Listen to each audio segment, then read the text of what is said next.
Welcome to United Network News, the official news channel for CARE, the Center for Amity and Restoration of Earth. I'm Sunny Galt. At UNN, you get the real news. Through our field messengers, we show you the truth about what's really taking place in our communities. We also bring you stories to help you remember who you are and why you're here, as well as regional stories that impact the people. And our World Situation Report reveals what's happening throughout the multiverse. We are here to restore Earth. In the U.S., it is Monday, January 15th, 2024. In eastern Uganda, we get a glimpse of what it takes to get clean water to their local community. It's called a borehole, and we'll show you how it works. And in Queensland, Australia, residents are standing in solidarity with the indigenous population and supporting their sovereignty. You'll see their powerful yet peaceful stance. In the new Earth, we're learning about the importance of communication between humans, animals, and plants. Just imagine what we could do if we all understood each other better. And it's a special holiday here in the U.S., a time that unites all individuals and encourages community service. This is Calen Gipp, messenger for United Network News. Here's a look at today's field messenger reports from all around the world. In eastern Ugandan community, residents rely on a borehole water pump to conveniently access safe and clean water. UNN field messenger Moreen shows us how this is done.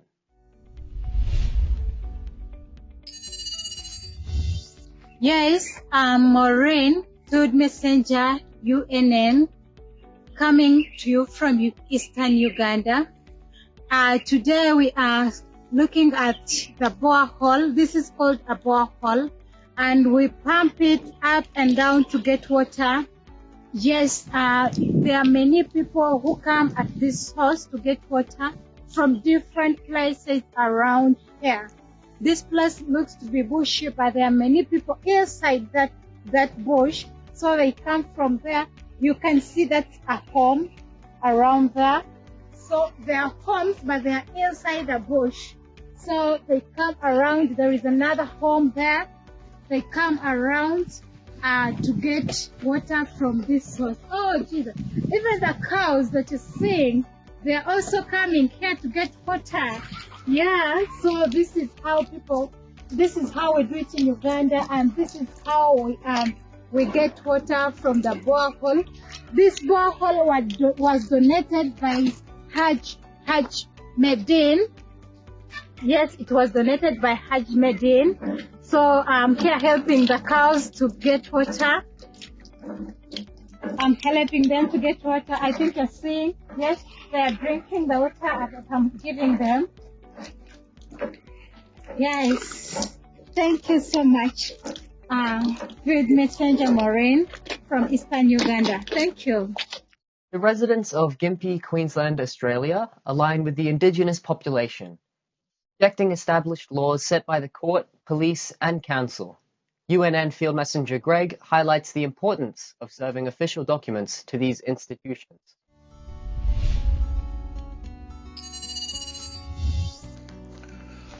Hi, this is Greg, UNN field messenger, reporting from Gympie, Queensland, Australia. This week in Gympie, Queensland, Australia, our local council, courthouse and police were served with documents constructed by the First Nation Cubby Elders and the People's Court of Terra Australis. Auntie Bucky, the one that served the documents, has confirmed today that there are 70 tribal nations that have self-determination, which means they have left the system and are standing in their own nation on the land of Terra Australis. There are 170 tribes that are in the process of completing the steps and 25 considering if they will jump on board. This process means that we the people will be walking arm in arm with Cubby Elders, unified as one, standing equally together. We arrived at the council chambers at 9:30 a.m. The documentation was reconsidered well into the morning and finalised by midday. The crowd grew in numbers. and the word spread. Finally the delegation arrived and we all entered the council chambers. Auntie Bucky, a courageous old lady, fronted the CEO of our corporate council and served him with a notice outlining our sovereignty and refusal to stand under the current regime. We hope this inspires other nations around the world to push back and simply say no to corruption and deceit. Thanks for watching. This is Greg, UNN Field Messenger from Queensland, Australia. We want you to become a UNN Field Messenger. These are everyday people just like you who want to make a difference in their community. You don't need any special training or equipment. Just use the camera on your mobile phone and show us what's happening in your area. You send us your videos and our production team will create the report for you. For ideas and inspiration, we encourage you to join our new Field Messenger group on Telegram. Our new website is now up and running at unitednetwork.earth. You can submit your Field Messenger reports directly through the Field Messenger tab at the top of the page. You can also email your reports to our new email address at fieldmessenger@unitednetwork.earth. Hello, I'm Susan from Sweden. Wanda Michael from Eastern Uganda, Africa. Hi, I'm Tim from Vancouver, Canada. I'm Titesho Togao from Manipur State, India. I'm Gumba Obasi from Southeast Nigeria. Arnaito Chakrini from Western Uganda, Mbarara. At United Network News, you are the news. My name's Christina, Field Messenger, report first one in the hurricane down here in Southern California from Mexico. Real people reporting real stories from all around the world. At UNN, our field messengers are changing the face of news. This is Jason from United Network News. We're going to be doing some aircrete building with new technologies that allow us to live in comfort and also off the grid. Take the next step in changing the way the world gets their news. Become a UNN field messenger today. I am Michelle from South Africa, and we are the United Network News. I am United Network News. I am United Network News. If it is going to be, then it's up to me. If it's going to be, it's up to me. Si va a ser así, depende de mí. It's up to me. It's up to me. It's up to me. It's up to all of us. We're UNN.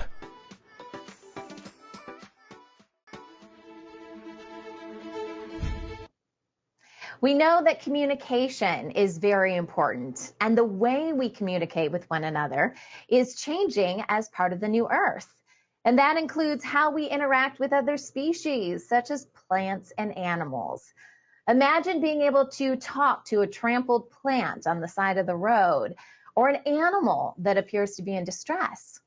How much more good could we do if we had the ability to help them, simply by connecting with them and learning more about their situation? Kara Daniels connects with the consciousness of Earth, not only to speak with plants and animals, but to help heal them as well. Today, Kara shares with us some of the benefits of interspecies communication. So Kara is back with us, and we're talking about communicating with both plants and animals.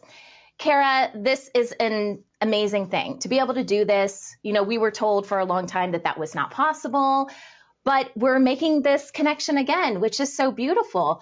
What is the benefit for doing this? I know it's cool. Everyone wants to talk to plants and animals, but beyond that, what is the benefit for our world in doing this? Yeah, I just feel like the wealth of knowledge that the animals and the natural kingdom holds can help us navigate into a future of so many unknowns, truly. The information that we can get from, let's just, for example, use plants and wildlife. We can ask them about the climate change. We can ask them what's changing in their ecosystem. Like trees especially, they harbor the ancient knowledge of the past, and they pass that information forward. And so if we were to just sit and talk with the trees, they could reflect on past experiences and help us navigate into the future, truly, and how they're doing on an ecological level. Just working with the animals and plants in a landscape perspective, I don't know why we haven't been doing this entire time, honestly. It's just invaluable. But overall, I think just communicating with all animals and all living things is to better care for the health and wellness of their well-being, and in turn for our well-being. And we can gain insights of their ecology that we might not even know about. I mean, if we could just ask them instead of going through the whole scientific process, you know, how many animals wouldn't have to be tested on, for one? We could learn about their populations. I mean, there's just so many different things that we could learn if we just asked. And I think that's something that we really need to look into, how to balance the ecosystems with their perceptions. Like, what kind of information can they share with us? And I know that's just like working in the wild landscapes, but even in a small garden landscape, we can talk to the bees, we can talk to the worms and get some information on the soil or what kind of plants we actually need. And kind of more on the domestic scale is like, how can we make your life better? In turn, how can we make our life better by working together? It's just exponential. As caretakers of the earth, why are we not asking the earth what it needs? Yeah. When you were talking about domestic animals, I'm thinking, how many dogs would say, Mom, if you put that sweater on me one more time, wouldn't it be nice to know if they really do like that plaid sweater you bought for them? No, I'm just kidding.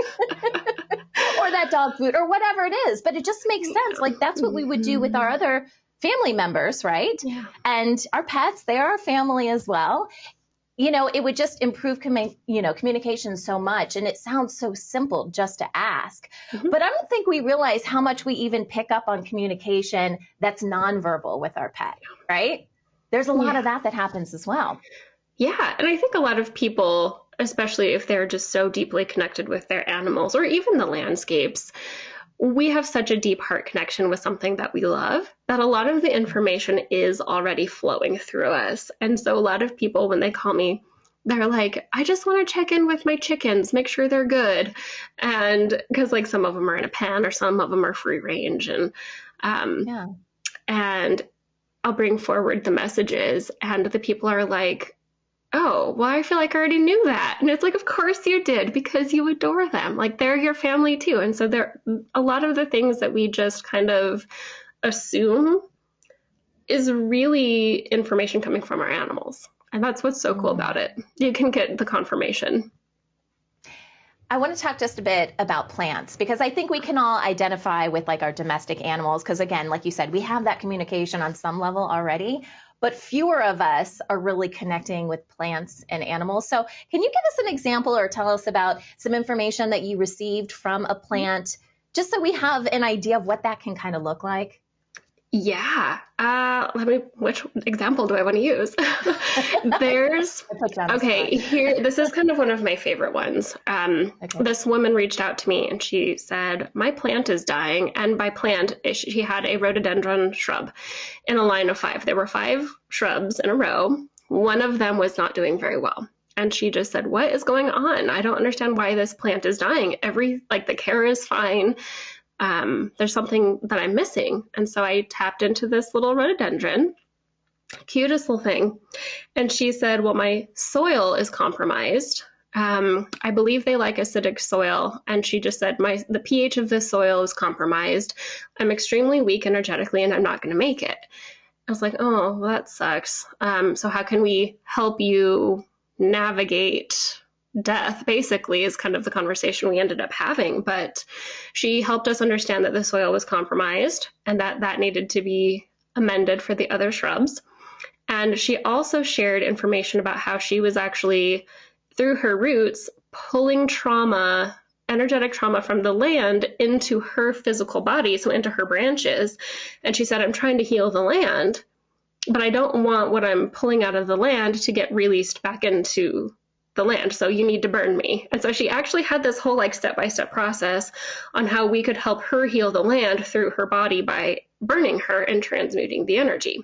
Now, what was so interesting about this was that we had no idea why the pH of the soil was getting compromised just in that one specific spot. And what we found out afterwards, about a week or so after the communication, was that some construction workers were actually peeing on her and her alone And so that's why the soil was contaminated. It's just like one of those moments where you're just like, what? What just happened? And then we could get verification that the soil was wrong and needed amendment. It's like, okay, interesting. So that's just like one example to kind of showcase the whole spectrum of information that we can receive. What a beautiful little soul that plant had. Oh my goodness. That's incredible. Yeah. In a major victory for wildlife conservation, the tiger population in Thailand is showing a strong recovery. The first sighting of a mother tiger and her 2 cubs in western Thailand in over a decade is an indication of the effectiveness of the country's conservation efforts. The tiger population has increased from 46 in 2007 to 190 today, according to recent surveys.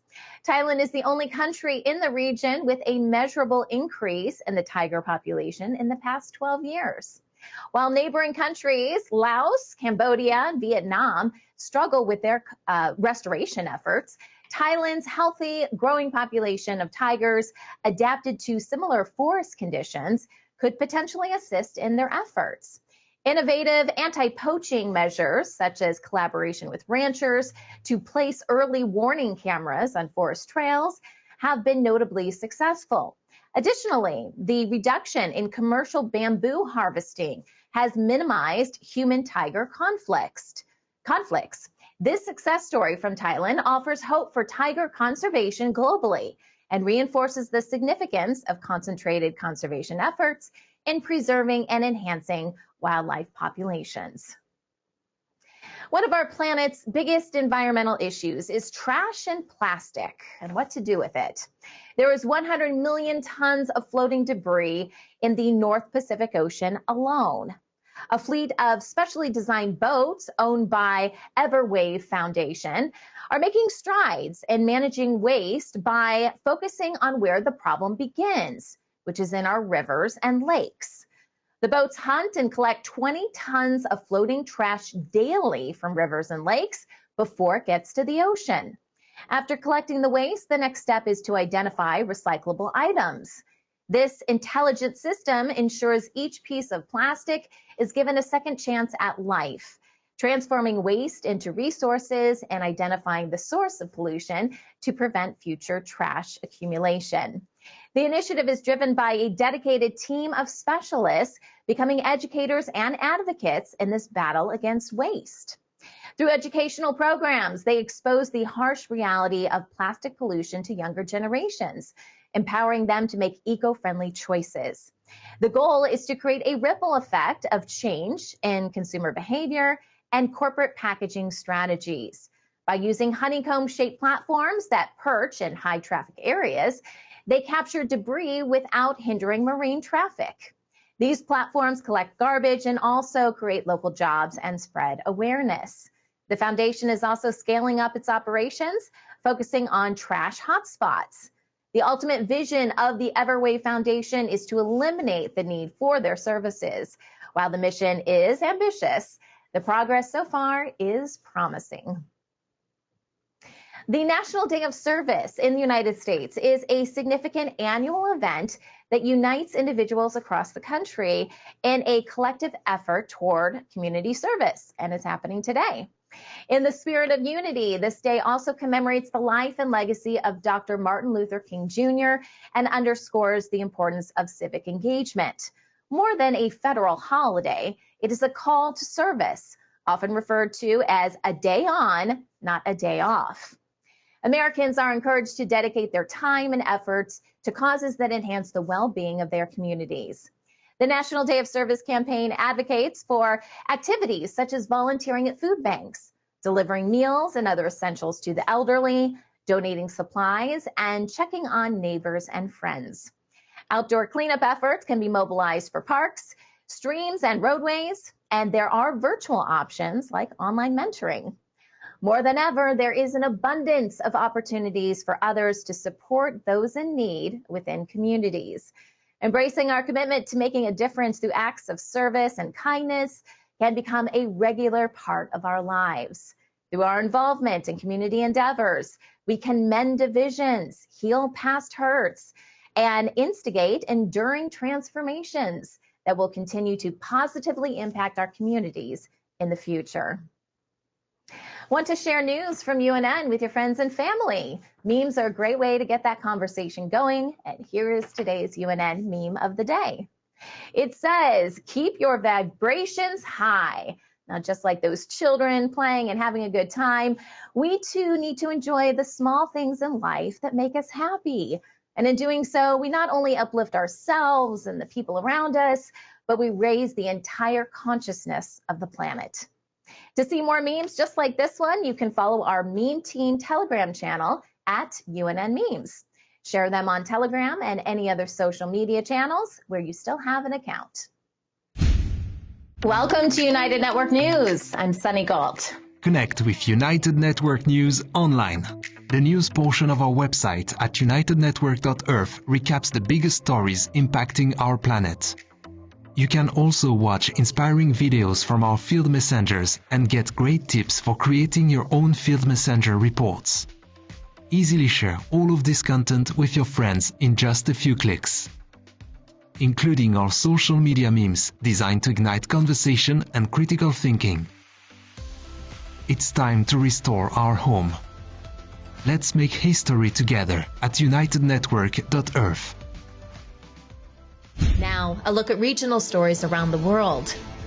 In Yemen, thousands of people gather to protest recent airstrikes on their homeland, which is affecting peace and stability in the region. A state of emergency is declared in Papua New Guinea.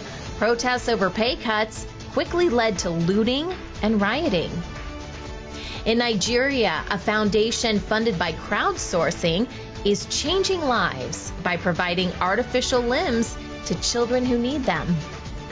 And flights across the U.S. are delayed or canceled due to hazardous weather conditions.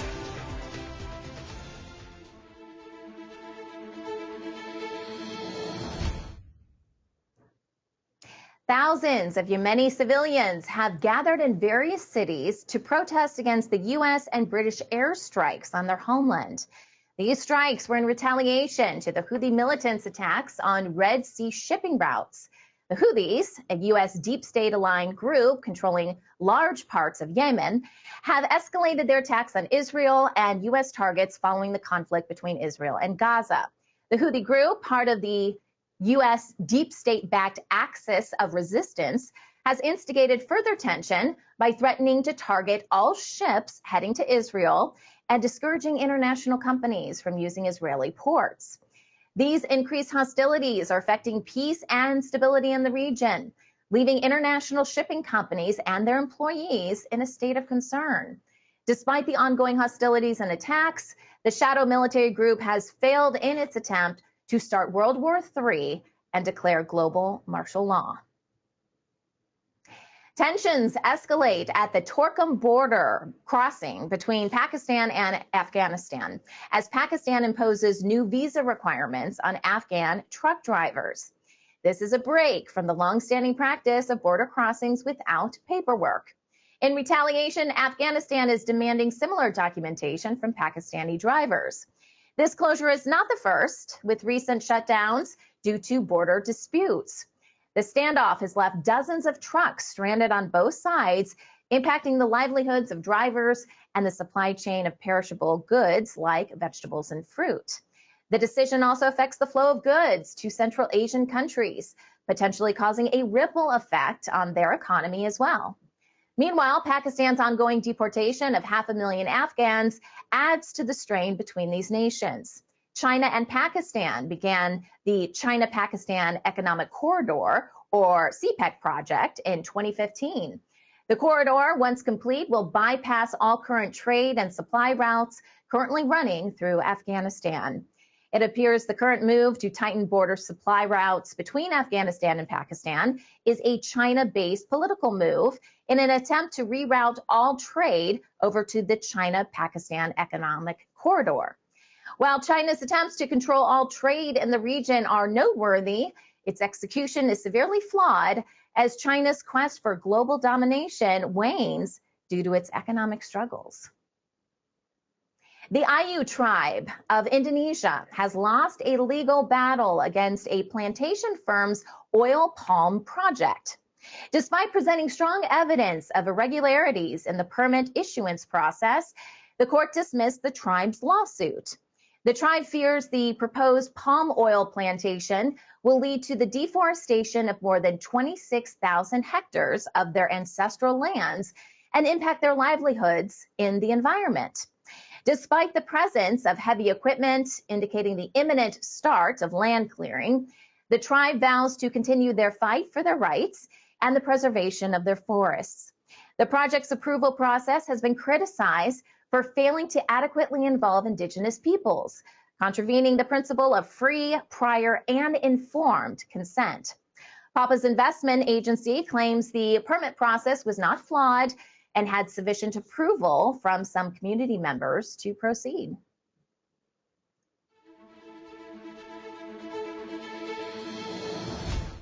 In Papua New Guinea, a state of emergency was declared following a severe outbreak of violence and rioting, causing at least 20 fatalities.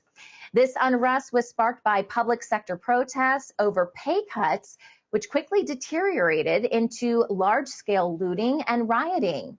The capital city is now under the watch of security forces, with people lining up for fuel due to the closure of gas stations. Businesses are preparing to reopen with enhanced security as the city adjusts to a new normal. Life is largely at a standstill with a noticeable reduction in street activity. The majority of the city's inhabitants are staying indoors due to the lack of fuel and increased security patrols. The nation-state of Papua New Guinea heavily relies on Australia for its survival. In recent years, Australian corporations such as Blue Energy, named after and owned by the Order of the Blue Dragon out of the UK, have used horizontal fracking techniques in Papua New Guinea, which have caused a rise in earthquakes. The current lack of funding in the country is caused by Australia's economic instability trickling down to the citizens in the country. With governments worldwide on the verge of an economic collapse, attempts to minimize the effects on their citizens are currently underway by the Global Repository.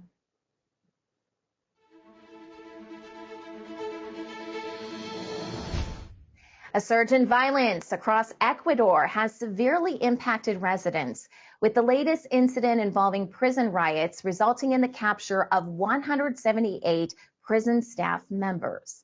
The tense situation triggered by the escape of the country's notorious gang leader included at least 7 prisons nationwide and lasted a week. The crisis, marked by unexplained explosions, a TV station raid, and police kidnappings, saw 19 casualties, including civilians, guards, and police. The National Army and police managed to secure the release of all hostages, leaving many emotionally spent. The country continues to be under a state of emergency with more than 1,000 arrests confirmed. Investigations are underway to hold accountable those responsible for the hostage situation.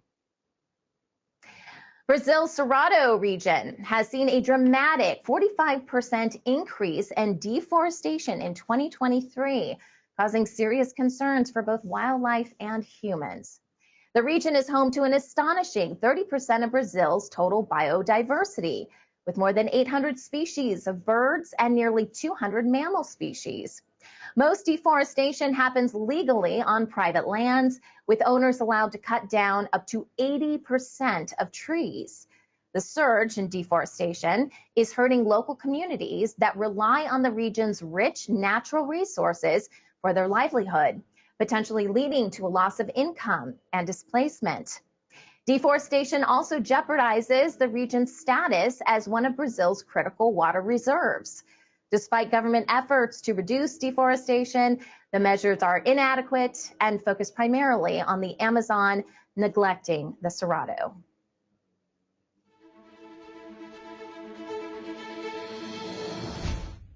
The World Economic Forum 2024 officially kicks off today with the theme Rebuilding Trust in Davos, Switzerland. Unofficially, the meeting started over 2 weeks ago with political operatives arriving in Davos to begin the real behind-the-scenes negotiations before the pomp and stance of political actors arriving on the scene. The annual meeting has sparked much controversy over the last few years, and conspiracy theories about the organization are on the rise in social media since the start of the pandemic in 2020. Klaus Schwab, the founder and member of the Order of the Black Sun and the Rothschild family, receives his orders for the next forum almost a year in advance, as the group is well known to be an economic geopolitical manipulator on behalf of the deep state. This year, the forum attempts to promote Disease X, Agenda 2030, climate change, and NSA Ukraine policies for the upcoming year, while attempting to, quote, rebuild trust, end quote, as the world's interest in the forum wanes. Normally, the forum would outline its deep state agendas to the world, along with economic support for its programs. However, the group has failed to disperse any economic support for the last 2 years, and this year is no exception.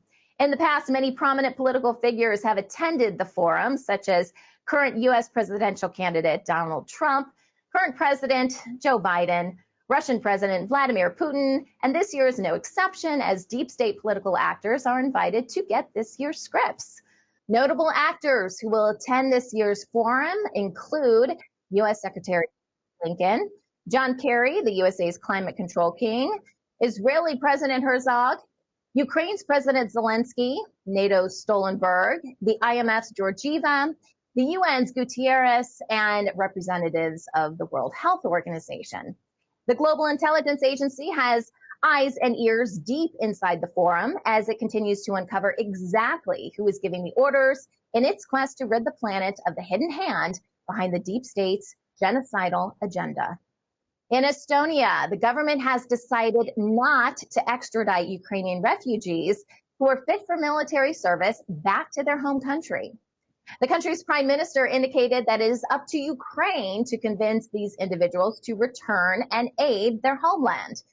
This development comes after an earlier statement by the Interior Minister suggesting that Estonia was ready to assist Ukraine in locating potential conscripts on its territory.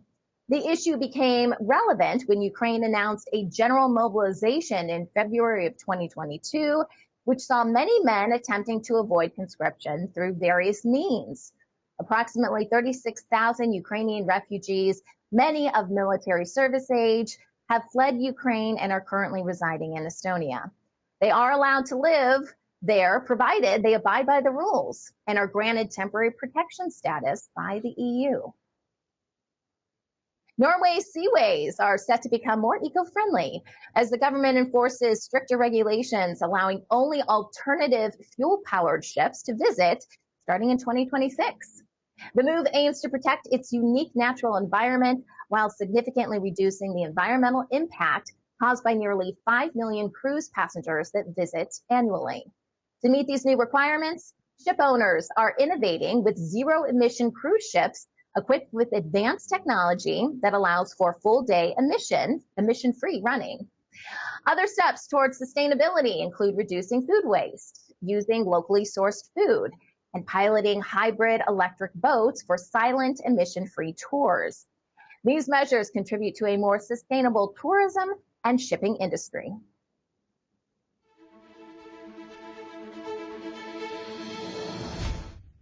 The Suez Canal, Egypt's major source of foreign currency and a key global trade route, has experienced a major drop in revenue. There's been a 40% year-on-year decline in revenues in the first 11 days of 2024 due to a 30% drop in ship traffic. This impact is attributed to increased attacks from the Yemen-based Houthis group on commercial ships. The assaults have triggered a de facto blockade in the Red Sea and the Suez Canal, affecting vessels associated with Israel. The transit period for cargo has been extended by 2 weeks, increasing delivery and insurance costs. Despite the challenging conditions, officials have not considered alternative routes around Africa due to weather and duration concerns. This situation has significantly affected Egypt's economy, which relies heavily on the canal for foreign currency. The canal, which has been in operation since 1869, was part of a larger global effort to control all commerce. The Suez Canal, Panama Canal, the Beijing-Hangzhou Grand Canal, the Corinth Canal, the White Sea-Baltic Sea Canal, Rhine-Main-Danube Canal, the Volga-Don Canal, Kiel Canal, the Houston Ship Canal, and the Danube Black Seal Canal all began popping up in the late 1800s at strategic points of global trade. Deep state family Rothschild was charged by the shadow world government to fund, control, and place the canals at specific locations around the world based on major shipping routes. During the time ships and their cargo were in the canal, Rothschild claimed control of all ships' content, and the cargo became an integral part of its shadow high-yield short-term trade programs until they ended around 2007. Efforts to combat deforestation are underway in a Ugandan refugee settlement near the Tanzania border.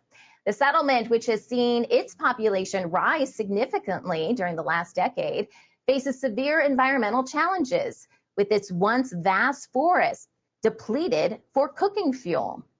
Recognizing the environmental crisis, a group of refugees initiated a tree planting initiative in 2016. Despite initial resistance and misconceptions among the residents, the project has been successful, with more than 460,000 trees of varying species planted across the settlement. The trees, once grown, will provide a sustainable source of firewood, helping to ease the pressure on the remaining forests. A local organization has been crucial in facilitating the tree planting activities, offering small incentives to participants and supply seedlings.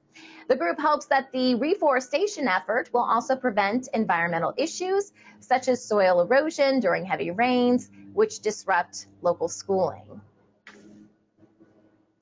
In Nigeria, the I Read Foundation is transforming lives by providing artificial limbs to child amputees. The foundation, established in 2012, offers artificial limbs worth thousands of dollars at no cost and provides psychosocial support to children. It relies heavily on crowdsourcing for funding.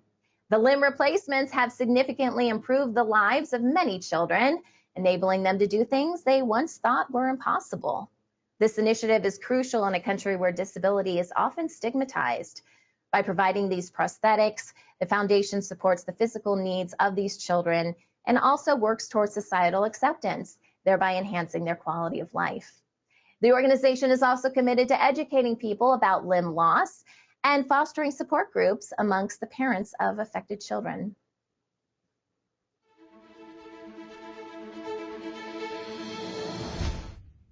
Severe weather conditions, winter weather conditions across the U.S. led to more than 7,000 flight delays and cancellations last Friday, causing significant travel disruptions. Major airports like Chicago O'Hare and Midway, Dallas-Fort Worth, and Denver faced massive setbacks, while Southwest Airlines suffered the heaviest impact amongst the airlines. Along the East Coast, flood warnings were issued from North Carolina to Massachusetts, with potential water levels of up to 3 feet. The Midwest prepared for life-threatening blizzards with winds of up to 45 miles per hour. The South faced threats of high winds, tornadoes, and hail, and major southern cities, including New Orleans, Atlanta, and Jacksonville, were bracing for thunderstorms. Travelers have been warned to expect delays and disruption. Citigroup, the U.S. banking giant, plans to lay off up to 20,000 employees following a $1.8 billion quarterly loss, marking its most disappointing performance in 15 years. The significant job cuts, expected to be completed by 2026, will bring the bank's total headcount down to 180,000 from its current 240,000. The layoffs will reportedly save Citigroup an estimated $2.5 billion annually, which isn't nearly enough to ensure the banking giant's survival. Citigroup's genetic shareholders include the Clinton family and Saudi Arabian royals. The genetic shareholders are responsible for Citigroup's poor economic decision-making in recent years. Citigroup's decision to withdraw from Russia as ordered by the deep state and the devaluation of Argentina's peso contributed to the disappointing financial results. Despite these challenges, all 5 of Citigroup's divisions experienced some growth, and the bank plans to focus on its trading, banking services, wealth management, and U.S. consumer offerings. In the U.S., it could soon become easier to purchase birth control at the pharmacy. A recent surge in over-the-counter contraception sales is a result of increased accessibility, especially through pharmacist-prescribed options. However, access is not uniform across states due to differing training requirements for pharmacists. While most insurance companies cover the cost of contraception, they often do not cover the $30 to $50 consultation fee charged by pharmacists for the time taken to prescribe. The introduction of Opill, the first over-the-counter birth control pill in the U.S., is expected to improve access further. However, the cost of the pill is yet to be disclosed and is currently not required to be covered by insurance. In states where pharmacists can prescribe birth control, patients may be able to get insurance coverage for over-the-counter pills like Opill if they get a prescription for it at the pharmacy. The U.S. Department of Agriculture, or USDA, has announced a new federal initiative, the Summer Electronic Benefits Transfer Program. This initiative will provide food benefits to approximately 21 million children during summer months, aiming to combat child hunger resulting from decreased access to school meals. The program aims to supplement existing food programs during the summer months and will be operational in 35 states, all 5 U.S. territories, and 4 tribes. Eligible families will receive $40 per child per month during the summer, totaling $120 per child. However, 14 states have chosen not to participate, citing reasons including existing summer feeding programs and challenges. The USDA anticipates the initiative will provide $2.5 billion in grocery benefits in 2024. Chicago Public Schools have lost more than $20 million in laptops and electronic devices, impacting both students and staff. The loss, equivalent to 27% of the district's technological assets, has raised serious concerns about the efficient use of taxpayer dollars. Parents and advocacy groups are calling for transparency and better management, especially in light of an impending budget deficit. The schools have acknowledged the issue and are implementing changes, including better inventory training, recovery of lost assets, and accountability for assigned tech devices. However, the effectiveness of these measures remains to be seen. The district's failure to use its existing multi-million-dollar tracking system also adds to the concern. The situation is particularly critical for the 72% of Chicago students from economically disadvantaged families who depend heavily on these resources for their education. Want the latest updates from UNN? Be sure to follow our channel on Telegram called United Network News Channel. This is our official Telegram channel. It's where you'll find direct links to our newscasts and our in-depth Field Messenger reports. And we would also like to introduce you to CARE's newly ratified Health and Wellness Department. You can connect with the Center for Health and Wellness of Earth, or CHWE community, by joining the Telegram channel. Simply search for Center for Health Wellness of Earth and join the conversation today. And now, the World Situation Report with Kimberly Gogan from the Office of the Guardian. The U.S. went to DEFCON 1 on Saturday. Find out the real reason in today's report. Another deep state epic failure. Safe of the Shadow military group was found yesterday in an underground facility in North Dakota. So what's next for the Shadow militaries? From SpaceX to the X social media platform, and now DiseaseX. Join us to discuss why the letter X seems to be taking over the world and what it means for you. Now here's Kimberly Gogan with the Office of the Guardian. Nice to see you.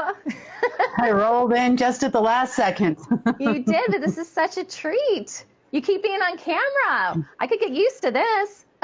I don't get used to it. You never know what's going to happen in this world. That is true. That is true. So, how are you, Kim? Happy Monday. Happy Monday. Happy Martin Luther King Day if you're in America. That's right. So we have a lot to go over today, and we have a little treat for you. So I want to go ahead and get started if that's all right with you. Yeah, absolutely. Back to the news report. I just wanted to touch a little bit more on the canals in the world. Okay. And how they were used. So we did talk about the fact that Rothschild had traded against everything that was in the canal. So I just want to kind of clarify that a little bit and for all of you. So there were several major canals in the world, at least 10. And there are a few other straits and shipping routes that they had taken control over, in the late 1800s. Now, this was a plan that was passed down to them by Marduk, and then through the parents, and then on down through the channels, the Sanhedrin, the Coven, and then down to the Rothschild family. Now, when an order is given to do something, money oftentimes comes along with it. Right. So from the government standpoint and governments of the world, they were the ones that funded the building of the canals and were told where the canals were going to go. However, that's not exactly the case. They have tossed the canals around, especially like the Panama Canal a few years back, transferred ownership from Rothschild over to the Chinese families, allegedly in exchange for some money, which didn't actually take place. And the reason why these canals really have not been updated since they were put in place years and years ago, despite the changes in the shipping industry, is because of the time it takes to go through those canals. Now, in the case of the Panama Canal, there's obviously, they call it a weight issue. You know, they might have to unload some cargo and put it back on as you exit the canal. There's an extremely slow train that goes along the canal with the ship. And then it comes out the other end. The canal itself could have been updated. There was plenty of money flowing through the Rothschild family, you know, from on high, so to speak. And why didn't they ever update them? Now, it can take a week to 2 weeks for cargo and ships to make it through the canal. And during that time, everything that is on that ship goes into the control or goes to the control of the Rothschild families, et al. You know, that would be your Lee families and others. That being said, all the oil that passes through there, all of the commodities that pass through there are then pledged as collateral to trading programs at one of the tier 1 banks in the world. They make money on it constantly, and this is a high yield trading program that's not available to the average everyday citizen. So they make a lot of money the longer the ships stay in there. Now imagine how much money they tried to, because this hasn't worked successfully since 2007, how much money they tried to make when the Evergreen ship got stuck. Yeah. Which also happened to be a Chinese-owned company, Chinese-owned ship, and the Lee family was desperately trying to make some money. They kept it there, they kept trying and trying, and nothing ever happened. So eventually they reopened the canal. But the purpose behind these canals and their strategic location in the world was to control all trade worldwide. And that is trade between nations, trade between foreign companies. It's also the reason why they put a lien and a hold on the strait, the isthmus it's called, in Mexico, so that no one could build a pass through there, be it a train or another canal. It was so that no one could bypass the Panama Canal. I know. That's true. Also, a lien had been put on all major shipping routes many, many years ago by the Rockefeller family, who were also not only an oil magnate family, they were also a major shipping family, so that they could control all of the shipping routes worldwide. The Bush family, in case you don't know, put a lien on the air. So anything, they did actually. I know, right? That sounds ridiculous. I know. But they also put a lien on the air so that anything traveling through the air could be traded. They also put a lien on all the railways. If you've been around long enough, you've probably seen railway bonds from the 1930s being passed around. And those were actually against all the railways and all the cargo on the railways. It's also the reason why Elon Musk keeps trying to build this Hyperloop, and had taken trillions of dollars from the Indian government to build a Hyperloop, of which there isn't one, quite obviously. So we'll get into a little bit more about Elon Musk here in a minute, but you can kind of see the pattern here. The Hyperloop would have been a worldwide trading loop. The plans for the Hyperloop were given to the families back in the 1970s, and there used to be, and I'm going to stress used to be, a large account at Citibank specifically to build the railway system. They estimated at that time, that the cost of the loop would be somewhere around $100 trillion. Wow. That's a lot. That's so they could control all land, so to speak, commodities. Now, most recently, we have seen the advent, which is also in the news today, of the China-Pakistan Economic Corridor. And we're seeing a lot of tensions right now with truckers coming through Afghanistan to Pakistan. Well, they have reached a level, they have decided, where they can stop all other trade routes except those that go through the China-Pakistan corridor. Why is that? Sunny, why is that? I don't know. Because they own the corridor, that's why. Okay. And everything in it. And they're still trying to trade against the commodities, oil, gas, wheat, whatever's coming through that corridor to make some money for the families, because let's face it, they're not our version of broke. Our version of broke is, you might be homeless, you might not be able to feed your kids. That's our version of broke. Their version of broke is we don't have enough money to control every government in the world, and here's how we think we're going to do it. And as you can see, there's a pretty haphazard approach here.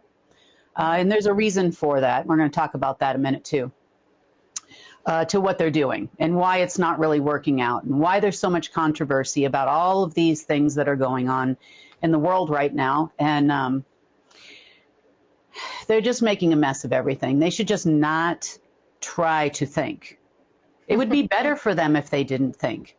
As a matter of fact, they also placed a phone call to local security around here today. The Rothschild family, well, the Fed families, let's call them, which are essentially the Order of the Dragon downline families.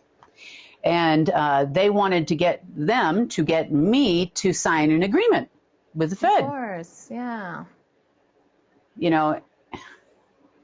They won't call me. I mean, other than the conversations I've had on diplomatic lines with Powell over the years and a number of different people. They certainly don't have the, how do I say this? Courage. There's a good word. Courage.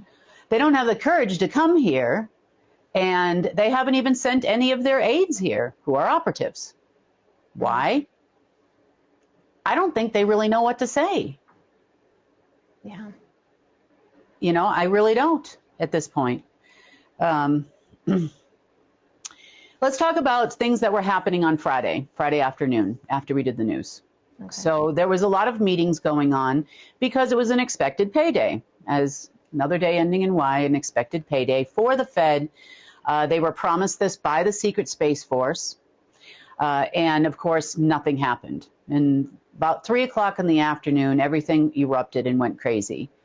And the Fed families and part of the Federal Reserve had some meetings. Now, the reason why the Fed families are important and why we should understand them is because they are the controllers behind the scenes of all the Tier 1 banks in the world. So as an example, the Clintons are the ones that are behind Citibank, 100%. The Lee family, L-E-E, Wells Fargo. Also the Lee L-I family, Wells Fargo. Bank of America, you would see the Orsini family. That is a Jesuit bank. Barclays Bank, that's an obvious one. That's Rothschild from behind the scenes. Standard Chartered is the Lee family. Bank of China is the Lee family. The People's Bank of China, the central bank, is also the Lee family. The treasuries, on the other hand, would be more under the control of the Black Sun or Black Dragon in China, and also in America. So there's no real difference between the Treasury of USA and the Department of Treasury. Not a huge difference here, because you're talking about the same people that control it behind the scenes. You know, we often talk about government as a corporate government. It doesn't matter if you can find the corporate registration papers or not. The fact of the matter is they are an owned movie company by the deep state and these families. Now, things have changed a little bit, and they're getting a little topsy-turvy as the Order of the Black Sun and the SSP tried to declare themselves in charge. So the SSP has been driving a lot of the geopolitical situations that you're seeing happening in the world, worldwide right now. That also includes with all the Tier 1 banks. Your questions about, is there going to be a stock market crash or not? That would have been them, God rest their soul. And it all traced back to the one that was in charge, which was Mr. Saif, S-A-I-F. Saddam Hussein's third son, who was found in an underground bunker this past weekend right on the border between Canada and North Dakota. Now, this was a huge facility of which there were 3 like it connected by a bunch of tunnels. So that facility is where he had taken up command post. It's probably why nobody could find him, but we did. And he was then using a communications post underneath Victoria, British Columbia. So that's a pretty far distance to go by tunnel, but it exists. The communications post in Victoria, British Columbia would have been kind of like a pseudo-diplomatic line. They could also send random text messages to a bunch of Iraqi citizens, which also happened through that line. These would mainly be, intelligence agents and whatnot in the country, and big names. They also were sending a lot of messages to operatives, political operatives in the U.S., trying to tell people what to say and what to do. Now, last time we talked, well, was it last time? I think it might have been last week. How's that? I know that for sure. We had a conversation about places I've been and things that I've done, and all of these types of things, and how I came to learn all that I've learned. The reason why I had that conversation had a lot to do with the things that they have been trying to do to me. So setups through Langley 5, install a new handler, kick her when she's down. They think because our app isn't working, right now, obviously just yet, the new one's not up, that I am down, and that is not the case at all. I mean, we're doing great behind the scenes. Everything's being built. We've had no problems whatsoever. All our developer accounts are now up and running. Did that over the weekend. We have not missed a beat. News still goes out 3 days a week. everything is great. Yeah. But in their perception, that is what they do to people and have done it to me, which is why I knew what was coming. Now, I tell you this story because there was a second thing that happened over the weekend on Saturday, which was a different approach. Now, it's well known that I get on the news and I'm talking about my past. It's also known amongst circles, let's just say, about my present. And I've talked on the news about a lot of people disappearing and a lot of things like that, you know. These are people that you never knew were running things behind the scenes anyway, you know, in a lot of cases. But recently, we have talked in the news as well about Lloyd Austin, the Secretary of Defense, actually passing away. Yep. Now, more information has surfaced about that, as he did go into the hospital, allegedly for a heart event. But in reality, he was fine. He went into the hospital because he knew he was being hunted down. He just didn't know by who. Now, that was not us, to be very clear. Because I know that no matter who is a politician in this world, it doesn't matter who. Not popular people on alt media, not any, you know, whether it's Putin or Trump or Biden or whoever it is not going to change. The Secretary of Defense is not going to change the way the military operates. I can tell you that straight right now. He is not in charge of the military. He has no control over where they go or what they do. He is just the guy that gets on TV and reads the script when he's told to. So I would never consider going after a politician as a helpful thing for humanity, because it doesn't matter. Yeah. You know, to be very clear.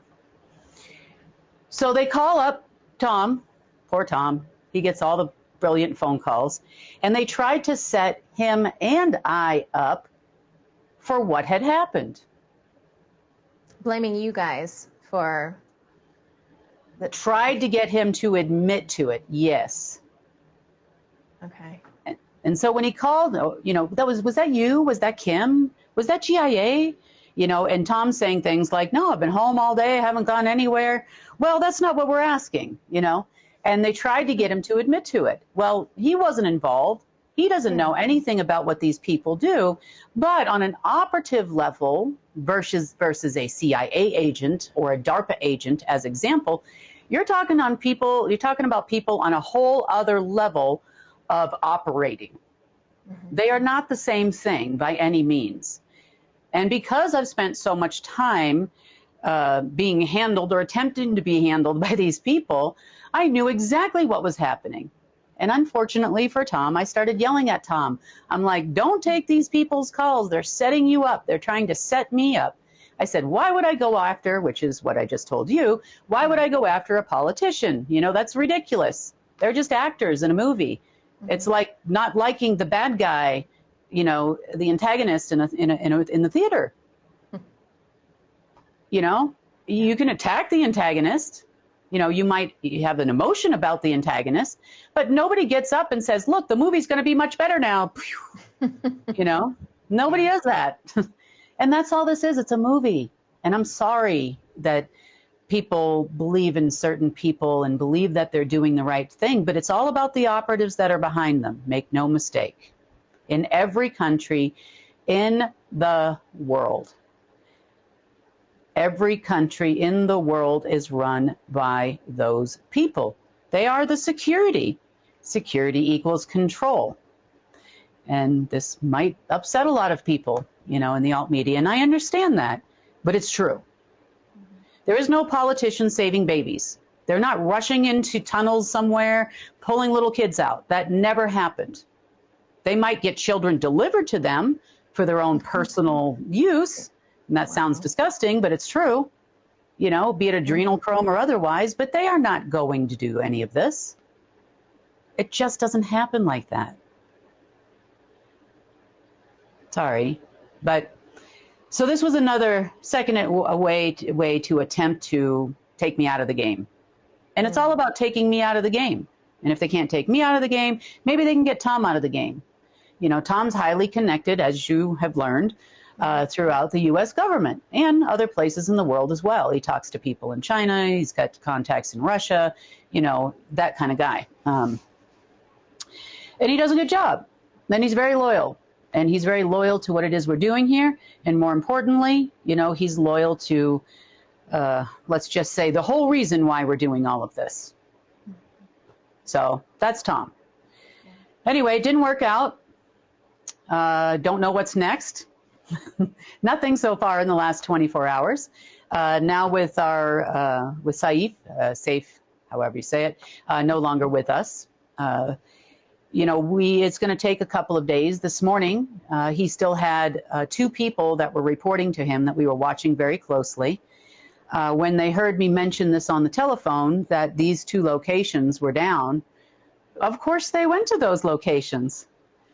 Big win for us, big loss for them, because they're not going to leave those locations, at least not walking. But you got to give it to them. They were very angry. They were sending a lot of, let's just say, not so nice things at me, and that's fine. You attacked me first. That's just the way it works. So now what's going to happen?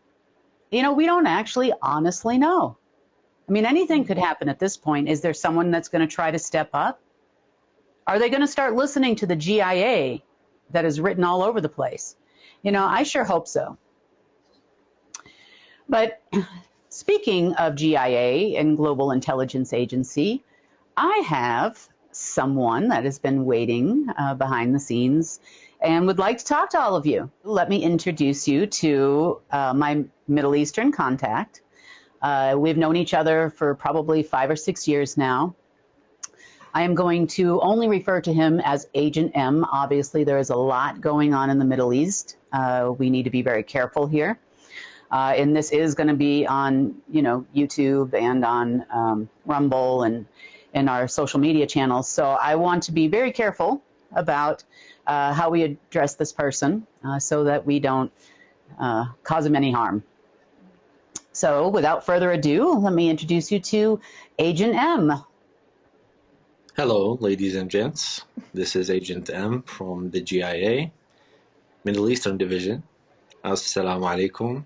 Peace be upon you all, and good evening.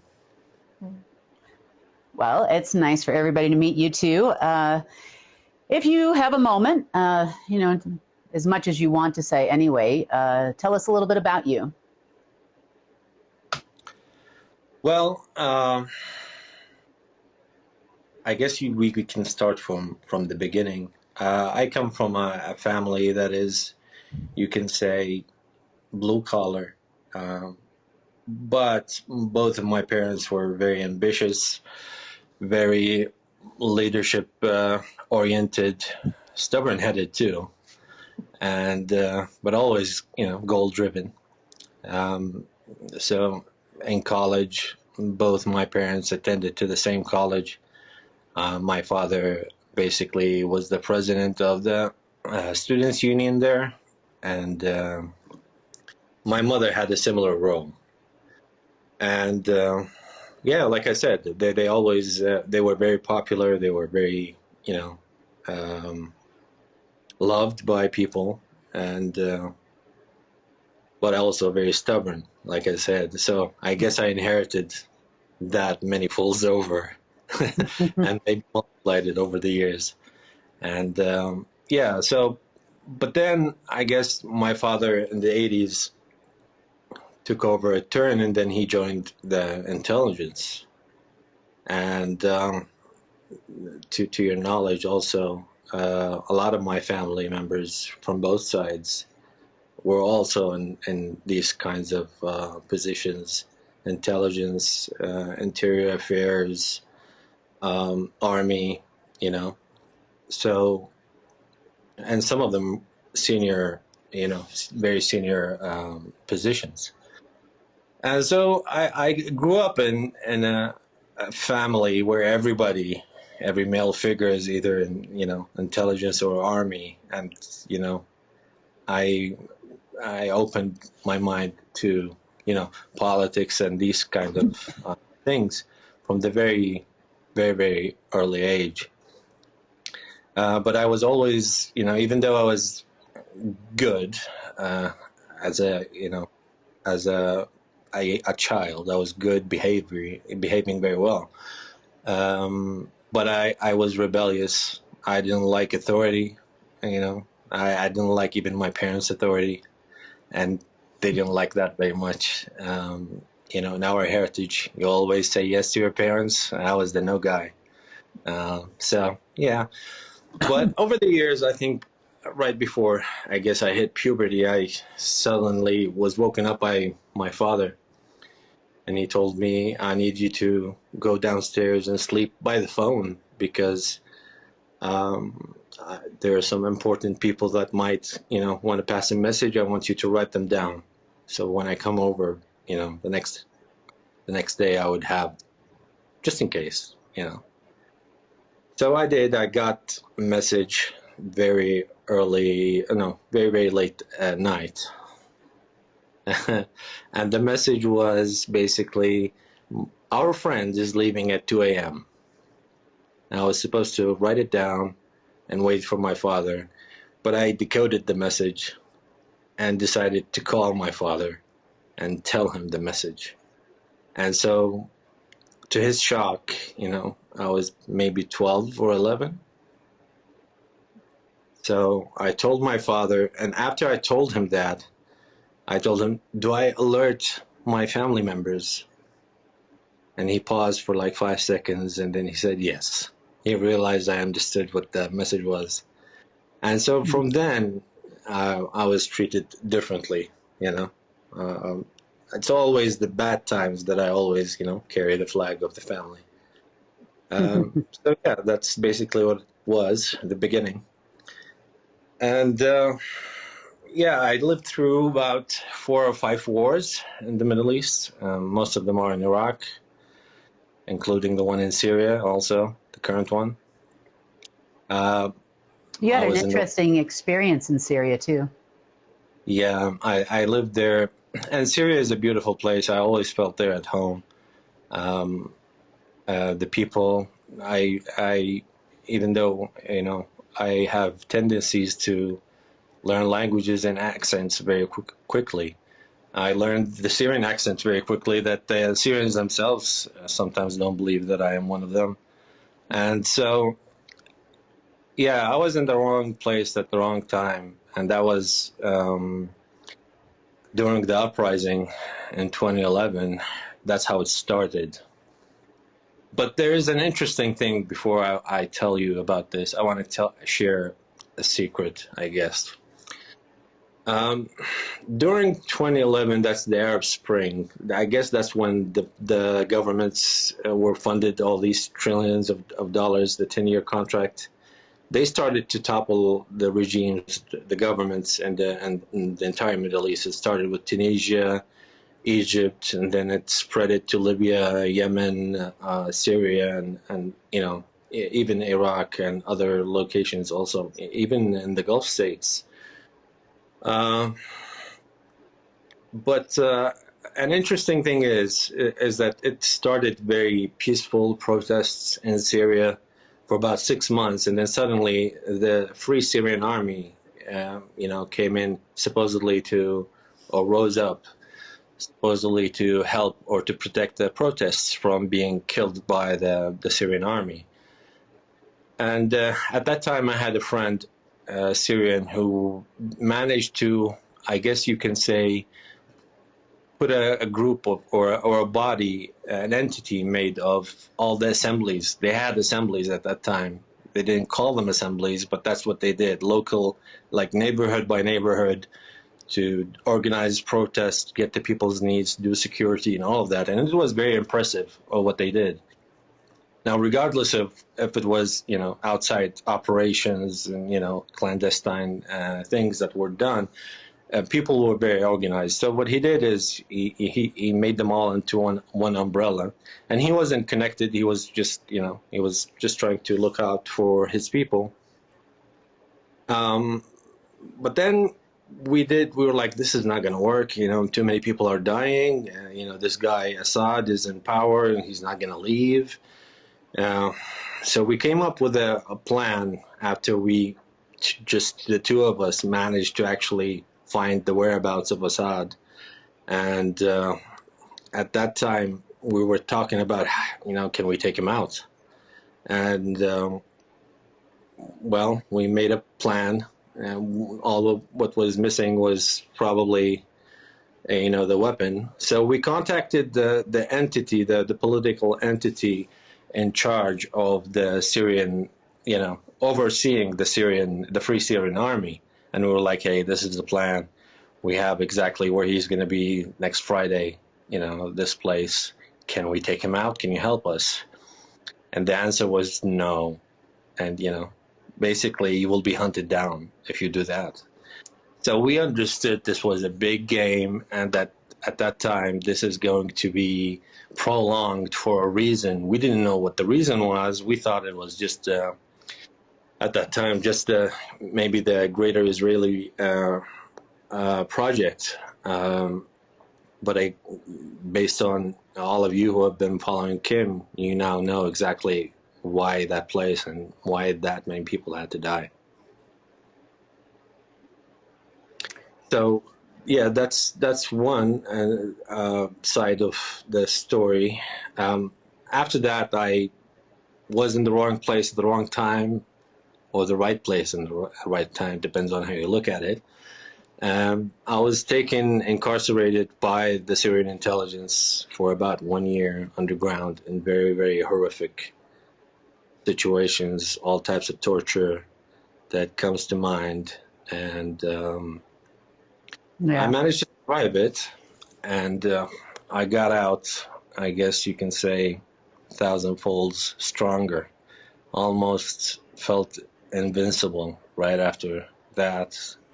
And I tried to live my life as a normal person, but, with my experiences, I don't think I could, live a normal life. So I decided to go find the quest of truth. Locked myself in my room and then decide to embark on some things. And Kim knows I had a vision about this, and the vision was, so surreal, or real, I guess you can say, that I decided to act on it. Well, so your visions and mine sometimes, because we've known each other for quite a while now, I think probably about, 5 or 6 years or so? No, actually, we've met before that. I think we met the first time 2016 or 17. Oh, yeah. That's right. Yeah. Yeah. But we didn't. We had a call, our mutual friend in London. A mutual friend? Oh, yes, our mutual friend, yes. Yeah, set that up. Arranged this call. Yeah. Yeah. And I didn't know what you did or who you are. I didn't know how you looked like. I could tell from your accent you're American. All I knew is I was gravitating towards you, and I don't know why. And I'm like, so I started telling you about, at that time ISIS was taking over about a third of Iraq, and I was like, and a third of Syria too. And I was like, I don't know, my gut instincts was like, Kim, can you help me help the people? At that time, I guess she was having her own issues as well. She wasn't, she was dealing with a lot of things, but she did say some things that were very profound. And although I know these things, it's very nice to hear that, to hear those things from someone else, and especially from a woman, because men usually, sometimes, at least for myself, sometimes I do it. We talk in condescending ways sometimes. So female is always, she was encouraging. So she said, I remember something like this, it doesn't matter what you do, no matter how big or small, it can have a ripple effect and it can change the course of history, which is right. And so I'm like, oh my God, I love this woman. I just...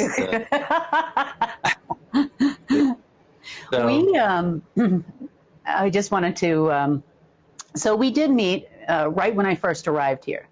And as you know, when I first arrived here, there were some people that were not really very nice around me. And there was the whole situation with ISIS that had gone on. And I knew for a fact that it was Blackwater at the time and a number of other private military groups that were involved. And those private military groups, I knew who was driving it. And it happened to be, let's just say, somewhat related to where I was sitting at the moment. And I knew it. And in 2016,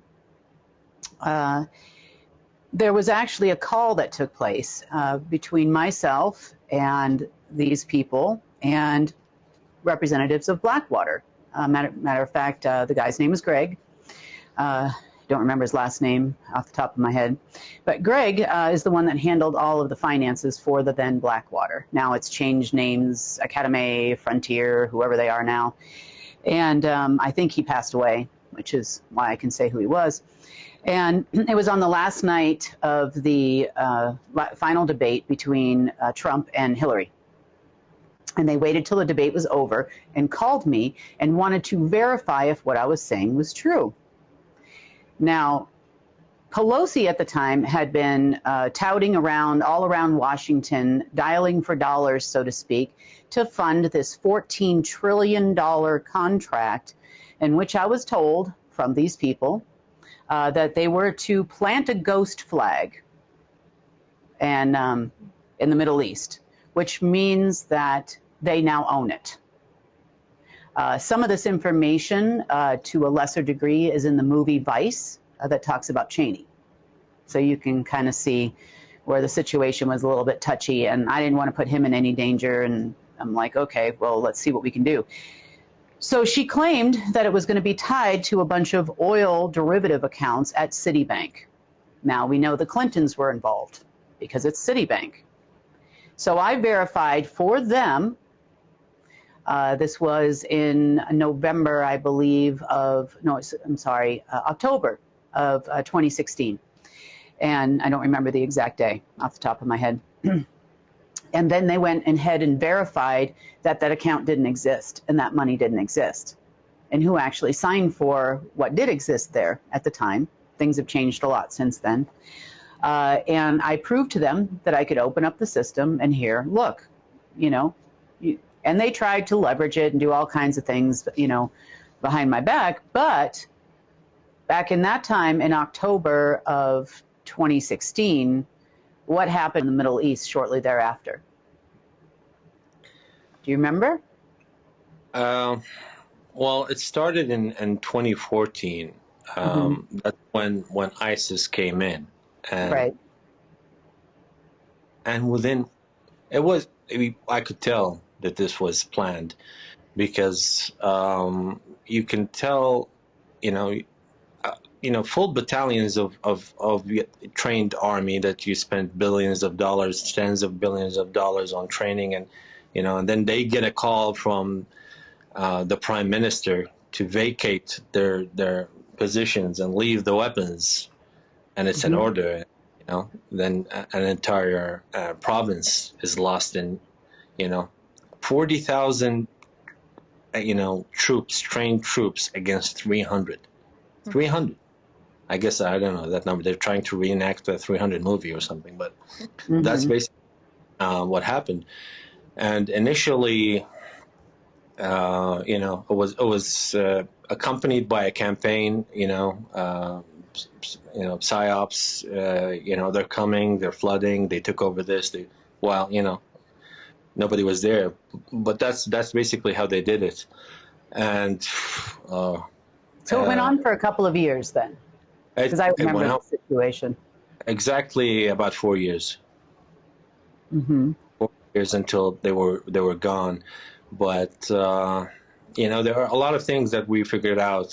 Sometimes some people were playing both sides. Then this led also to the formation of the PMF. The PMF did not exist before ISIS. It gave them, I guess, the premise to be created. I don't mean to cut you off. I just wanted to, because not everybody may know what the PMF is. Okay, well, the PMF is well, when the army basically collapsed, the morals of the rest of the army and the forces also collapsed, but this was by design.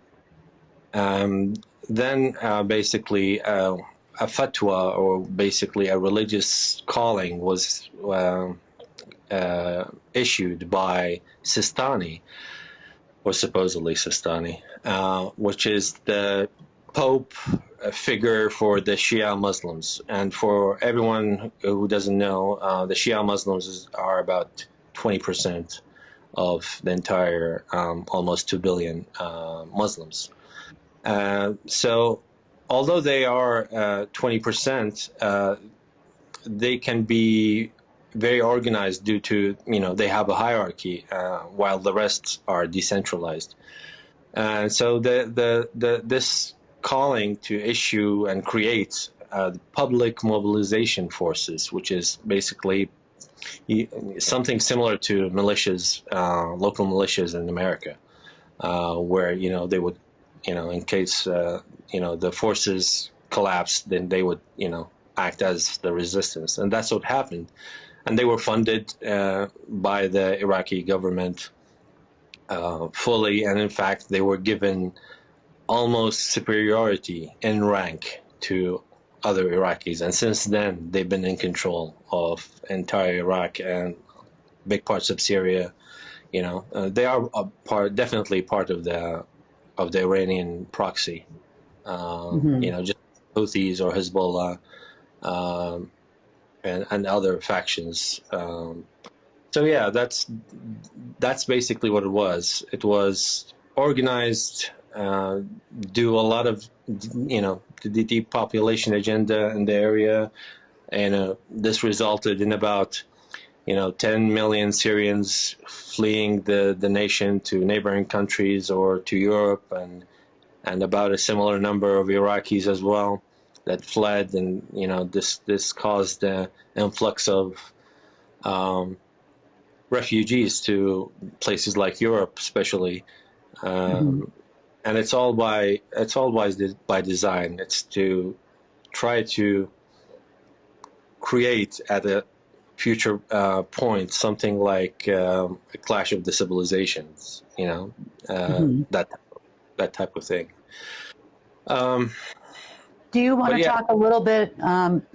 So let's talk about. So we've talked a lot, or you've talked a lot about the some of the situations you found yourself in, and some of the things that are happening and have happened in the Middle East. And let's talk about the why. Okay. Now, number one, you could say that Agent M and I are kind of related. So that should tell you something. Obviously, I'm not of Middle Eastern descent, and he's not of Russian or American descent. But you could say that, and I'll let you fill in the rest of the gaps. Yeah, that's true. I know. So for that reason, people like us often get targeted by very high-profile people that you never thought you'd ever speak to. And why are these people calling me? Like when I went to London, being invited to the country club by Rothschild, I'm like, why are these people, and I'm Googling online, who are the Rothschilds? I don't even know who these people are at this time. I'm like, why are they inviting me to come to a country club? I don't even, who are these people? So let's talk about Mayor Rothschild a little bit. Your special handling friend. My best friend. Yeah. Okay. So, I guess, well, since the ISIS thing in 2014, like I said, I kind of locked myself in my room based on my vision, and then I started to make a lot of contacts worldwide, and the core engine to that was basically the Iraqi dinar's revaluation, because someone sent me this offer, you are in Iraq now, we need IQDs because they're paying this much money, and I was like, this is ridiculous, astronomical numbers for dinars, that doesn't make any sense. So I guess you can say I entered or fallen into the rabbit hole. And I started then finding the people who had these assets, boxes of new Iraqi dinars issued by the Central Bank of Iraq.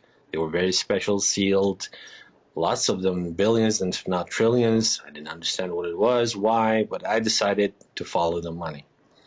So I became basically what you can say as, they call them a mandate. It's somewhat like a power of attorney without the power of attorney. It's a representative of the asset holder. And I tried to find a buyer, and I gave myself 3 years. I was like, if I can do this in 3 years, I'll be a billionaire, and that's, it matches the numbers I saw in my vision. And that's what it was. So I did. And, I made thousands, probably 4,000 contacts, all of them very, intermediaries, very high level. And,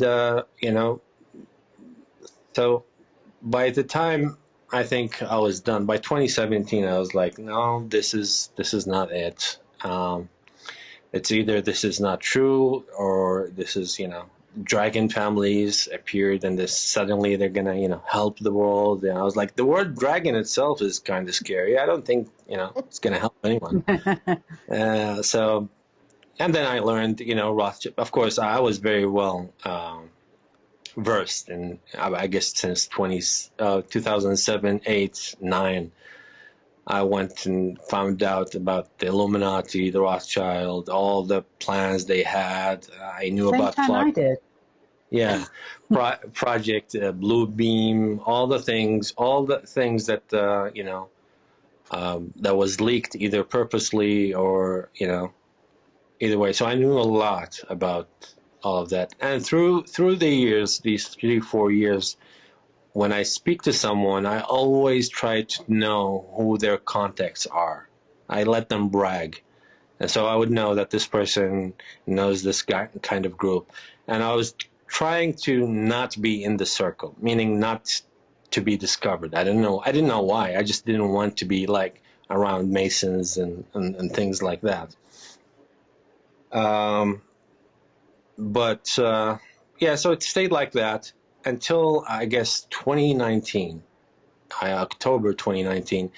And at that time, protests started happening in Iraq. And it became, I thought it was going to be a one-day thing and it's going to be off. 3 days went by and people were still living in the streets and people are, getting murdered and all of that. And I was like, this is planned. This is another serious situation. I'm not going to let that happen. But I was like, what am I going to do? So I decided to dig in my contacts and, find who knew who. I remember I had a mental map. So I called a few friends, a few people. One of them is also a mutual friend of ours, or a contact. I'll leave the name to you if you want to mention it. He's a British ghosty friend. Let's call it that. I call them my ghost friends. They are the ones that are everywhere and nowhere. Names doesn't really matter because they all, they have different names. They are not MI6. They are not MI5. They are not those people. These are operatives. So I call him a ghost. So we'll just call him Ghost. How's that? Well, that is one of them, but actually the other one is the one that came through. Because remember, some of these people listen to you, and if they don't like what you're doing, they're not going to help you and assist you in any way. They'll play dumb as well. Right. But referring to is the one I call the blonde girlfriend. Oh, yeah. Not the female. That you're talking about the man we call the blonde girlfriend, right? Yes, exactly. That's the one. Yeah, we call him that because he used to work, this particular guy used to work directly for a man who's dead now, but his name was LWR, is what he used to refer to him as all the time, and Papa. He used to call him Papa. They were not related. Grandpapa, which if you've been in the RV world, you know what that means. But he was actually a double. His original name was Robert Ferreira. He was originally from, I think, Arkansas or Alabama. I don't remember. off the top of my head, changed his name many, many times as he was promoted to general. And by general, he eventually worked his way up in the ranks to be one of the planes generals in the planes that don't land and the ships that don't dock, we've talked about before. So that was who he was, and this guy worked directly for him. So I actually spoke to this guy, the Papa guy, the general, a few times. We had conversations about if you're not white, you're not right. If you don't have blonde hair and blue eyes, you don't qualify. We also talked about his foundation, which was Lionheart. We talked about his involvement with the issuing of sovereign guarantees against all nations' in-ground assets during the Obama administration. We talked about those types of things. So I'll let you continue. So the blonde girlfriend is who we call this person. And Yeah. right, so I have got to tell you. Right, Yeah, he's like every blonde joke you know, but a man. yeah, he's like a character out of the White Chicks movie.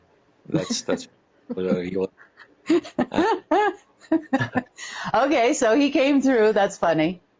Yeah. I gave him a call, and he was like, "Yes, brother. I'm willing to help. I was telling him, many people are dying in this. He was like, "I'm gonna introduce you to someone." So he did introduce me to two contacts. One of them, well, let's just say, someone in the military, UN, and the other one was. Suddenly, I find myself in a group with someone named Mayor Hiram Rothschild, and so I was like, "Oh no, I've been trying to avoid these people for a very long time, but now, it's I'm already here." So the first instinct I got was he called me. I was asleep. I had, I had my phone on mute. Apparently, he was sitting right nearby, next to the president of Iraq at that time. It was about 12:30, midnight. I woke up the next morning. I was like, "Oh, he's calling." So I called back, and the very, very first thing he said, he didn't say, "Who are you? What do you want? How can I assist you?" The first thing he said was like, "Where do you descend from?" Your family tree, your family. So I guess you can say I camouflaged it a bit. Not necessarily not true, but not necessarily accurate. So he played along. My first instinct, and this is going to sound crazy for people, but my first instinct was that this is Lucifer. And so I approached with caution, but now he knows who I am, and he knows that I'm trying to avoid, war. And he's here, so I already know he's involved. But I played the cards, and one of the cards I played was I pretended to be, secular, atheist, agnostic, that type of thing. I wanted to be kind of like an easy bait, if you wanted to, or an easy, prey, sorry, if you wanted to try something. I wanted to know, because I was trying to get information. So I did. He spoke to me for about 8 hours straight. God bless you. I spoke to him for how long that time? We were together on the phone. It was probably half an hour, maybe. No, it was about 2 hours, and I was like, but that's the second time I came and reconnected with you also. We'll cover that. So yeah, he basically for 8 hours spoke about what I wanted to do, and I pretended to be or to do or want to do the things I think he would want to happen, except with less bloodshed. He talked to me for about 8 hours. I guess he enjoyed the conversation. He didn't have many, how can I say this without, praising myself, interesting conversationalists in a while, especially from the region. And he made sure that he said that. But after that, he told me, there's nothing you can do.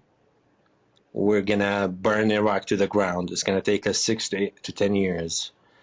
And then after that, maybe we'll give you a call and we'll see if we can work something out. And, he hung up, and I was sitting in my chair, the same one I'm sitting in right now. And I lit a cigarette, and I was thinking, what am I going to do? And by the end of that cigarette, I already decided that I'm going to take them on. So I made some calls, grouped some people, infiltrated the protests, took over, I guess, leadership positions, and started to give them information and persuade them to do exactly the opposite of what he wanted to do. Plus, I started to do an international body, a political body kind of, where I gathered Iraqis that have been, 30, 40 years abroad. They established connections. I created an entity, a logo, a website, and everything, letter, and then I started handing those letters to these people where they would hand deliver them to key, people in the world, and Trump is one of them, especially him. So I had my letter delivered to him by hand from 3 different people from his closest friends. And how'd that work out? Within 2 weeks, the Mayor Rothschild called me back, and he was like, let's work something out. He was impressed. Guy nobody knows suddenly is on everybody's desk. How did he do that? So he was trying to. At that point, he asked for my passport. Before then, he didn't know. So I gave him my passport. I guess he wanted to run me through the system. I knew this, but there were things that I felt that were hidden. He knew about me. I didn't know about myself. I didn't know what that was, but I tried my best to know. And that's how my relationship with him probably lasted about 100 days until he gave up. He knew he couldn't get to me. And let's tell him about the conversation you and I had with him. That's funny. That was a funny conversation. Yeah, for about, I think that was mid-November, if I remember correctly, the 16th of November, 2019. He was talking to me. He was talking to me daily for about between 5 and 8 hours every day. I knew all the operations he was running. From what I understood, he was a Mason. He was a Grandmaster. From the level of things he was doing, I understood that he could be second or third in command on the Illuminati side, or the Rothschild or the Dragons. Yeah, because him alone was in charge of running the protests and bringing countries down in about 12 different countries, and all operatives. And even though I didn't come across any person from his caliber before, but it's like innately I knew what to do. It's like it's like trained by source, I guess, if you want to say that. So yeah, sometimes he would pretend that he would give me information that he would know I would not believe, and see if I would pass the thing. So when I wanted him to bullshit me, I would basically say, oh yes. And when he wanted to test if I'm playing him, then I would say, no, don't dare you play me, So I was very in tune with myself when I did this. So it came to that time where him and then I brought our friend in London, the ghost, you call him. And that guy in London, he knew let's call them the poster childs of Rothschild, like Evelyn, the favorite son. Yeah, Evelyn and those guys. Mm-hmm. So it was interesting to him, and I guess our ghost friend wanted to check this guy's credibility. Is he really a Rothschild or not? So he decided to put you on the call. Mm-hmm. So that's what happened. So you joined the call. I remember your voice. It was about 3 years or maybe more. But and then the first beginning of the call, I was like, "Hey, Kim, remember me? I'm the guy from Iraq." And you're like, "Yeah, I do remember that conversation." And so that's how it began. And for the first time, because during that time, based on my knowledge, I thought that they were still in control. I thought I was alone. Mm-hmm. I'm taking it alone. And then Kim was kind of like, handing it to him on the phone. And I was like, oh, who's this woman? So, yeah. So I learned a lot of things. And during the call, Kim talked about, we need to restore things. We need to have balance. We need to do things according to natural law. Mm-hmm. We have to avoid things, things like that, the war that happened 150,000 years ago in North Africa and Morocco, and I was like, oh my God, she knows about things about 150,000 years ago. I need to talk to this woman after the call. So yeah, during that time, he was texting me, don't listen to her. This is a crazy blonde, blah, blah, blah, all of these things. And I am. I'll admit that. I'm a crazy blonde. Full on crazy. Yeah, but I played the card and I was like, no, I already know a lot about this stuff. I know what you guys are talking about. I was not really, but my intuition, I was like, oh, okay, Kim is saying what she's saying is true. So after that, Kim was talking about, how she took out the destroyer and all of that. And she told him, you can call him Satan or Lucifer or whatever. The destroyer is gone. And that was during the call. So he pretended to have another appointment or something, and then he ended the call. I know what it was. Do you know what it was? Yeah, I think he was having a baby. He was having a baby. That's right. And and he said that he would call me after he had the baby. And I think you and I kind of like had been talking a little bit off and on after that. Like we kind of never really lost touch after that point. And he's every once in a while I'd pipe in. So, this years have gone by now. This was 2019. So I had already gotten rid of my local handler at that point, and now I can talk to people. So, I just didn't want to drag people into my mess that I got myself into. So every once in a while I'd be like, hey, do you ever have that baby? Is she still pushing? How many kids did he have? Is this like puppies, where they just keep coming and there's like 9 or 10 of them or something like that? Like what happened? And we just laugh and joke about it. He's apparently still having babies to this day. Yes, rumors never come back.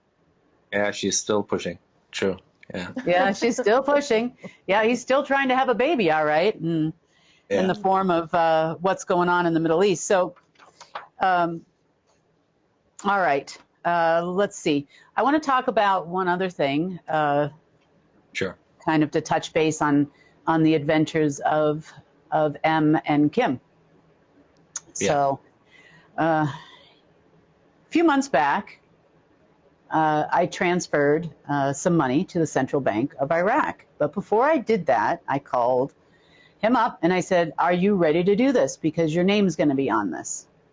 And, now that you have a little background about Agent M here, you kind of get a feel for he's like, yes, no hesitation whatsoever. Put me in, coach. I'm ready.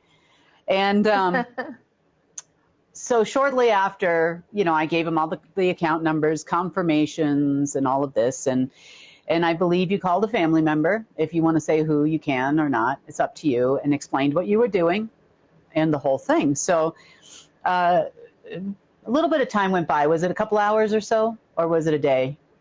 before that person called you back?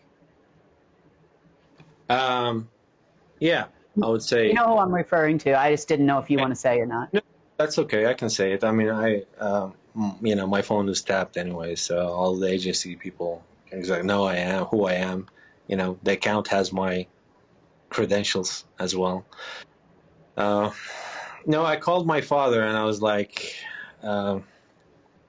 hello, just heads up, in case anybody calls you from your old colleagues, this is what I've been doing, without, because, secrecy, that's how I work. I work alone. People, use the term lone wolf, and I'm a lone lion, hence the logo I have, the symbol or the emblem. Yeah, so I gave him a call and I was like this, and he's like, there's no way, you can have that much money. Who possesses that much money?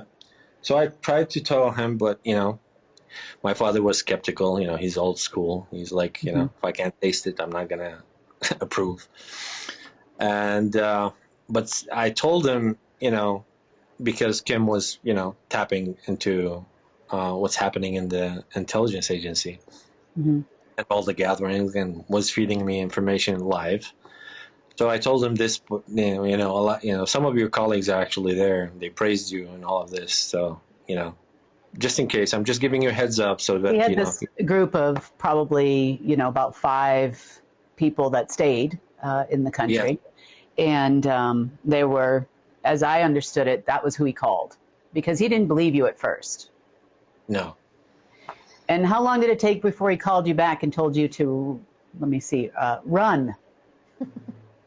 Yeah, well, I think during that call, basically when Kim called me, I think it was the day before the transfer, she was like, are you ready to do this? And I was like, yes, of course, let's do it. What's going to happen? What's the worst that's going to happen? I've already, been through all of this. So, I have no fear. Let's do it. She was like, don't give it 3 days and, think about it. And I was like, no. So next day, I think I texted her and I was like, I'm ready. So she did it. And so from then, when I called my father and told him, he basically, I guess heard it. And during that time, Kim was monitoring the conversation, reading the brain. I'll never forget that one. He talks about it. He talks about his father's codes. So there's a message that corresponds between him, because now I'm watching to make sure everybody's okay and seeing what's going on. And so he calls his friends there, and his friends basically told him the price of an ear of corn just went up by $1 billion or $1 trillion or something. And I was like, what? I'm like, and so I texted him. I'm like, well, your father's code. I'm like, what the heck does the price of an ear of corn just went up by $1 trillion mean? Are you corn? I'm trying to figure out. Did he ever call you corn before? Not in my presence. But basically something like that. And even prior to that, Kim was on the phone texting me while I was on the phone talking to him. And immediately after I told him you can call your buddies, he thought about 2 names. So she said to me, oh, he's thinking about two people to call. And I told him, and he was kind of stunned because he hadn't done it yet. He was only thinking about it. And when he did, he came and he was like, how did you know that I was thinking about 2? Or no, that's how he phrased it. He was trying to find out what I know. He was like, how did you know that I called 2 people? I said, no, you thought about 2 people, but you called 3. And that's when he was like, oh my God, I'm dealing with something else. So yeah, that's from then. I guess you want to continue what happened at the intelligence agency, or I guess it wasn't. Well, he did call you back. Was it the same day? I can't remember. After he called his friends, then he called you back. Yeah, about 2 hours or maybe an hour or so after, called me back, and he was like, run, get out of the country. I know my people, or the realm, that realm, and you having that, you're a sitting duck basically. So I was like, nope, I'm not leaving. He tried for days to do that. And his intuitions, were correct, because remember what happened 2 days after that, a few days after that. I think you did. Was that when the black truck tried to pick you up off the side of the road? Was that time? That's when basically those SUV. assassins, tried to come and pick me up. My phone was tapped by location. It was only 100 meters from my house. I went out to get something and they tried to grab me, but I was, I guess I had heightened senses by that time, and I picked up on that frequency, and I was like, nope, not happening today. I walked back right home and then, told Kim, and Kim took over, did very good at cleaning up. So I cannot confirm or deny any of that. It must have been a hurricane. An act of God, yes. Yeah, an act of God, something like that. But yeah. Well, we had a lot of. I was feeding him like live intel, because you're in a place where tensions are high. That's a lot of money, despite all the oil money and the black market oil money that flows through there and all kinds of stuff. We had uncovered a man that apparently was living there, that had, because the number I sent, unbeknownst to me, so, I'm not a scholar by any means in Islamic prophecy. I mean, I'm just not. And I just pick the number and do the number that I'm told to do. And I was told a specific amount in US dollars and a specific amount in dinar to send. Well, it turns out, he tells me when he sees the number, he just about falls off his chair. But he wasn't the only one. Agent M, fell off the chair. Apparently, so the amount that we transferred was the right number. Now, even though in the world they tried to get most of the Muslim population to follow Khomeini. Now, Khomeini is no longer with us. Now you have a masked man there. Everybody plays a part to play in the movie. And he actually is like the false prophet. He is the Green Dragon. He is a member of the Order of the Dragon, for sure, 100%, has been. So was Khomeini before him. And this is I guess you would call it the false religious leader of the Muslim world, essentially. Yeah. On the flip side of it, you have the old scholars that have the real knowledge, and they're in Najaf. We've talked about these folks before. So the intelligence agency, although there are some people that probably follow Khomeini, they know to get real information, you call the scholars. The scholars went rushing into the intelligence agency with their book in hand, because now, his name is out there with the book in hand. And they start looking for, and the book I'm referring to is over 250,000 years old. This is not a new book, okay? Both sides have that book, which is why I believe that Mayer asked for H&M's passport. True. Both sides have that book. So they wanted to see his picture. They wanted to see if he matched the person in the book, because who the heck could raise an army like that in such a short period of time? And no one goes against the Rothschild family now, do they? So they compared my picture, because my picture's on there as well. My passport picture is on there as well, and his with the book, and they have recognized that, number one, the amount was prophesized in this book 250,000 years ago. How did I know that? I did not know that. Like I told you, wisdom is good. They explained to them that we were both in the book. They explained that there are events that are to come. And some of it had to do with a positive change in the Euphrates River. the flower of life returning to the region, all of these things that have happened continuously. They told them it all was going to happen. They sent people over there to verify at that time. We talked about that in the news a while back. You know, all of these events were taking place, you know, one after the other, and it was us. It was myself and Agent M. You know, and it wasn't because he told me about the right numbers or anybody. I just basically, you know, you call the direct line, and the direct line tells you what to do. Now, I have seen, I was not, let's just say, in a position at the time to open said book and really take a good look at it.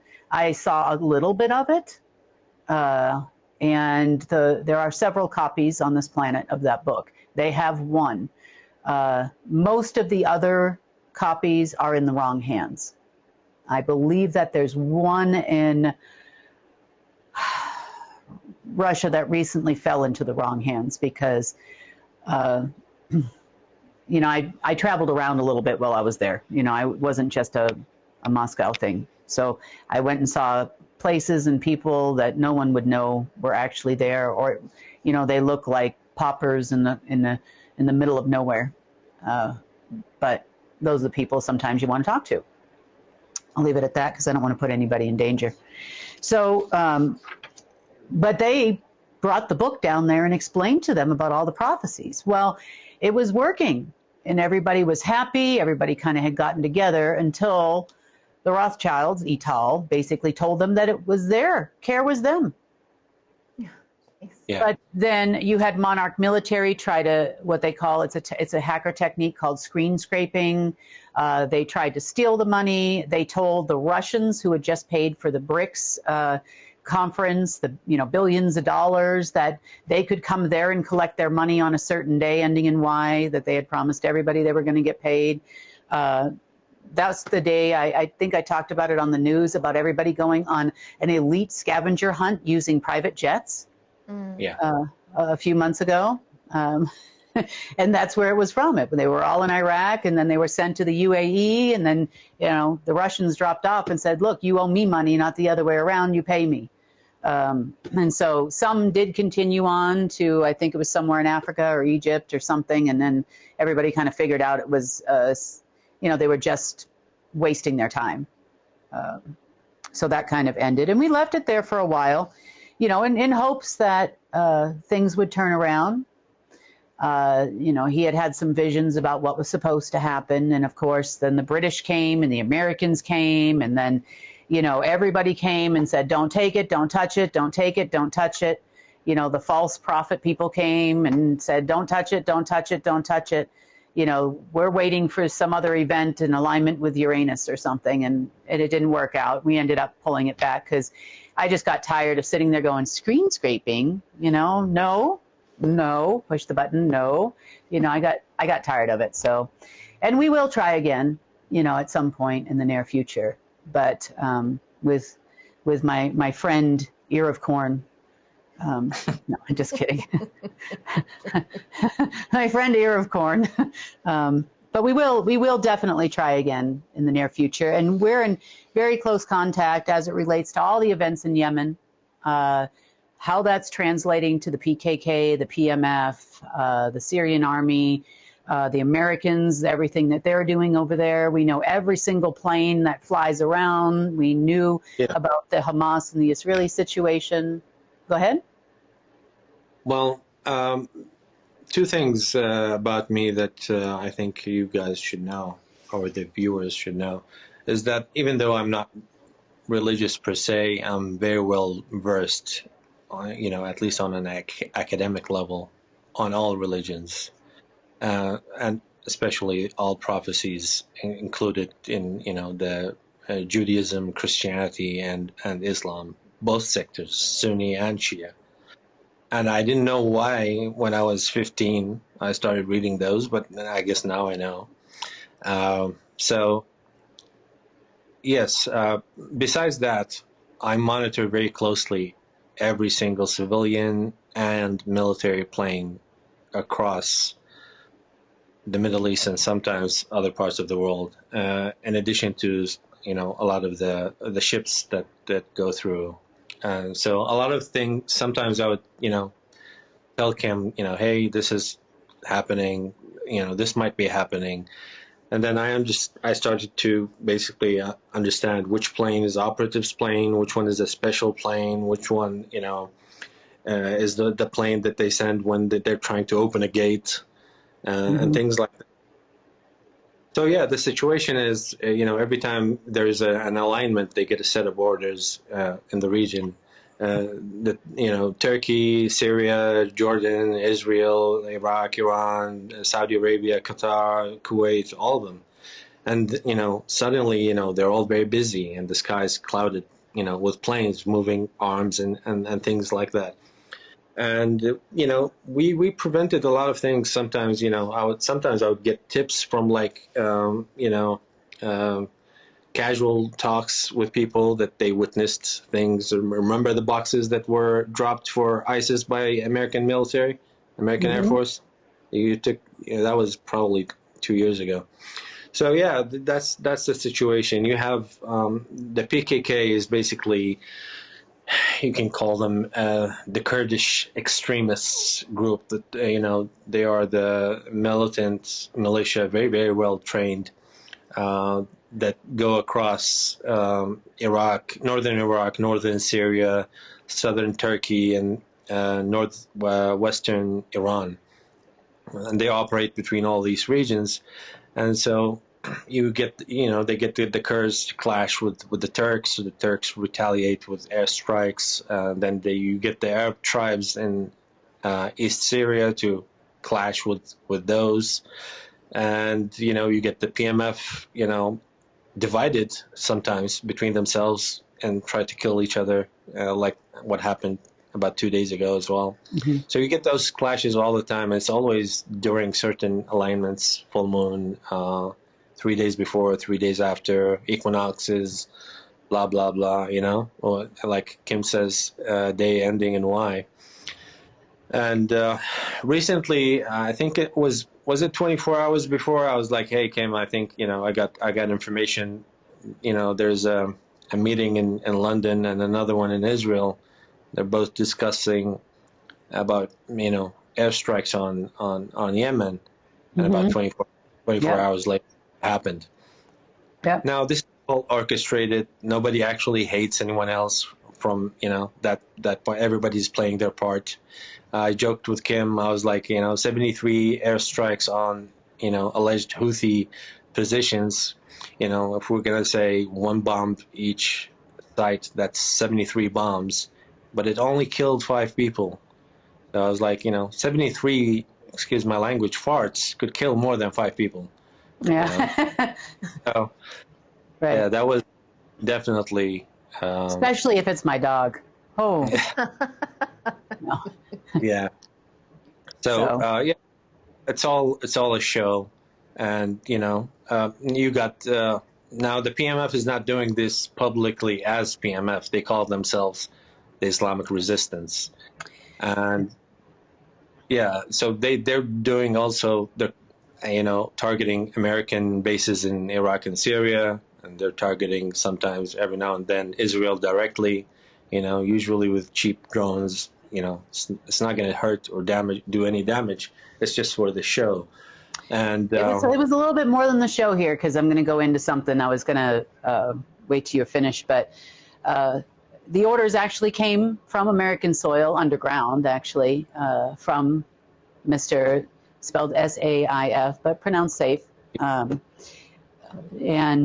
from North Dakota, from underneath North Dakota / Canadian border. Right after the strikes, or shortly after, that was on your time, that would have been Friday, Saturday, correct? Yes. Yeah.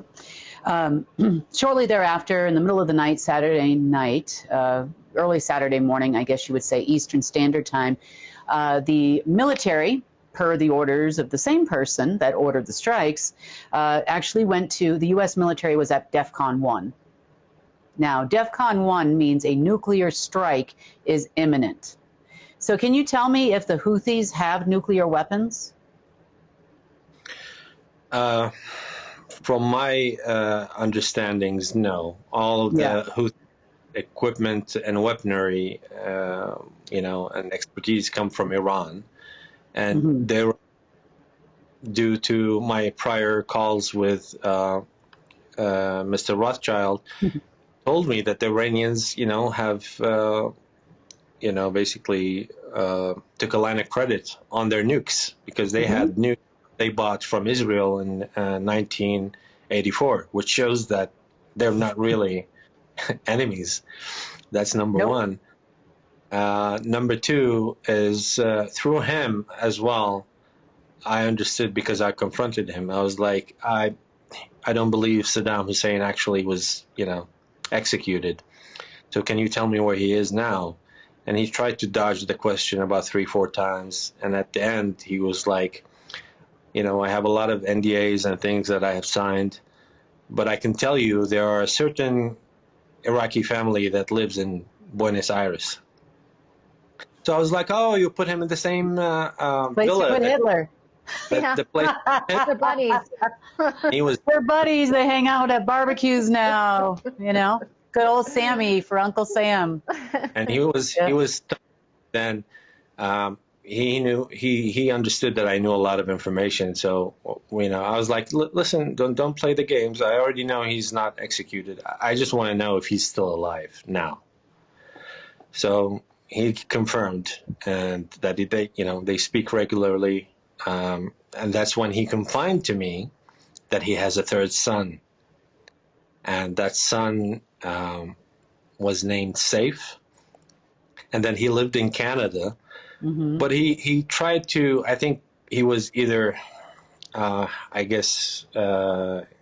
sorry that he spilled the beans. He told me, but don't worry about him because, he's more, he's a softie, he's not interested in, clandestine work or political careers. He would rather, enjoy hockey and video games. I didn't buy it. So since by then, video games, he means the one he was playing against all of the people in the Middle East and us here in the U.S. over the weekend. That's what he meant. Exactly. I guess you can say since 2019, I've been trying to hunt this guy alone. That's even before, me and Kim joined forces. And I always follow the leads wherever I do. I know where he is. I know his name. I just don't have a face. I don't know. I don't have an alias. Well, what alias does he operate on? And about three weeks ago, I think I got the alias, and I was ecstatic. And I was like, Kim, you want to check him out because I have information that he works with the SSP on an offshoot project called. Then later on, we understood it was called Shadow Group. Yeah, the Shadow Group versus Umbrella. And he may have been working under Umbrella at the time because Umbrella would have been the head, the top operatives of the SSP. And then you would have had all the others underneath for various areas. And when Umbrella kind of became mostly no more, this guy jumped up and said, now he's in charge. Oh, yeah, I knew this was going to happen eventually because, bloodlines, that's how it works. They tried to cover for him, playing video games and hockey. I didn't buy it at that time. And, I kept at it. So when the time came, all the, his higher-ups actually, when they went away. He's got quite a sordid history. I mean, and it starts from a very, very young age. As you know, if you don't, Saddam Hussein was good friends with Bush Sr. They planned the entire first Iraqi, war and all of that together. Same thing with, and he was actually the one that got him the meal ticket with his buddy, because Bush Sr. was probably good friends with Hitler, as we have provided you with documents to show you. And also Prescott Bush was actually involved in World War II and the starting of World War II and the splitting of the money. And we actually put those on our Telegram channel for you to see, so that you can see the sordid history of the Order of the Black Sun and how everybody pretty much works together. And there would be no chance of a son of Saddam Hussein playing hockey and eating bonbons while playing video games. You know, he went to camp in Toronto. He was sent to Canada for that reason. He had definitely been highly trained to do what he did, worked with the SSP most his whole life, probably starting around the age of 11 years old, which is probably why you had such a hard time finding him, M. So, actually, I understood that he was there from day one. From the first day he was born, because Saddam's wife was told by Saddam that, you know, your son died while she was in the hospital, and he was taking that same hour on a plane to Canada, and she didn't know about him. His other siblings didn't know about him either. Learn something new every day. I didn't know that either. Yeah, that's how hard I tracked him. I know. And you're very good at what you do, and you know, you alone have done a lot for the people of the Middle East, and us together, you know, has been working out very well in deciphering what's really going on over here. So by the midday Saturday, they were no longer at DEFCON 1. The purpose behind the strikes going to DEFCON 1 was so that they could potentially declare global martial law. And I want to reiterate something that I've said before, but I'm going to say it again to you. The U.S. military, SSP, or any other human walking this planet does not have the ability to, you know, to file global martial law. Okay? Global martial law came about and existed until just a few years ago, but it started over 16,000 years ago, 16,500 years ago. So issuing martial law from a country would have had to have come prior to, obviously, my tenure as Guardian, but would have had to have come from Marduk. You couldn't have gotten it from anywhere else. So these people thought that by declaring global martial law, he had the impression that he was the highest ranking officer on the planet, which was not the case. And matter of fact, even Agent M here has a higher clearance than he does. But he thought that that would give him the right to control the entire world and the entire political structure of the world. Not so much. So they fired some missiles and declared, you know, went down to DEFCON 1, claiming that there was a potential nuclear threat. Nothing actually happened. The financial system didn't change and go over to any reserve server. And we've all done this before. You know, how he didn't know we have all done this before is probably because Umbrella Military Corporation never told him. I don't know. But why don't they, I guess they don't write anything down. Nobody at the Pentagon, everybody's too afraid to tell them, hey, you know, just so you know, we did this 6 months ago and it didn't work out. You know, I don't know why. Well, you know, nobody talks to these people. One of the reasons are they are all very compartmentalized. That's one thing. But the other thing is that, you know, they all have all of that, you know, all of the deep states on both sides, whether it's Black Sun or the Dragons.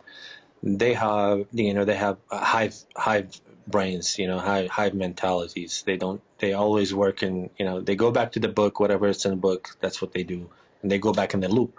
They stay in the loop. They keep doing the same things. I know, you know, over and over and over again. Then the next people, we're in charge, and then we do it again. Exactly. Hopefully there'll be nobody new. This gentleman and the other two this morning are no longer with us. So we'll see what happens today. It's still early in the day here. You never know. Next, we did get wind also on Saturday, actually Friday afternoon, I believe it was, that they were planning a fake assassination attempt of Sistani. And the importance of Sistani, you know, Agent M just told you, in the region, and the upheaval in the war that would have ensued, depending on who was blamed for the quote-unquote assassination. But here's the rub. Agent M, how long ago did Sistani die? of natural causes? Well, about 18 to 20 years ago. Yeah. Oh my gosh. They have been parading somebody around in a mask for 18 to 20 years. Wow. You think the thing we've got walking around in the White House is bad. Yeah. So quite a long time ago, they're still parading him around, you know, and all an attempt to show the false religious leaders are the ones with the knowledge, when really the ones with the knowledge are the ones in Najaf. Yeah. So, and they discredit them as every chance they get. Every single chance they get, they discredit them, and then they kind of go back and do what they normally do. But they are the keepers of the knowledge of pretty much the world, not only the Middle East. So, well, if you look at the Shia clergy, all of them, you'll notice that some of them are wearing, white turbans, and some of them are wearing black turbans. And you can, now you understand black sun, black turban. That's what the turban represents. So it's always the higher ups, because, they choose to wear those things after they conduct rituals. And I believe at one point we did send one of Khamenei's tapes to all the agencies in the Middle East, because we didn't want him to be able to pull anything, even though he was dead. But Operation Movie Night. That's what I call it. Yes, Operation Movie Night. But long list. We only got one out, and that was heated enough. I think that we were like, let's wait. Let's continue, because we don't want too many enemies at once. Let's do it one by one. So the clergy, the white turban ones, most likely is part of them are the scholars Kim refers to. They refuse to go and do the rituals, which usually involves bestiality, child sacrifices, and rape and other things. So he's already dead, but even though before he died, he was a Jesuit, and that's why the Pope visited him, or the fake him. I think it was in 2020. Because they were trying to create this new religion, or what they call the Abrahamic Accords.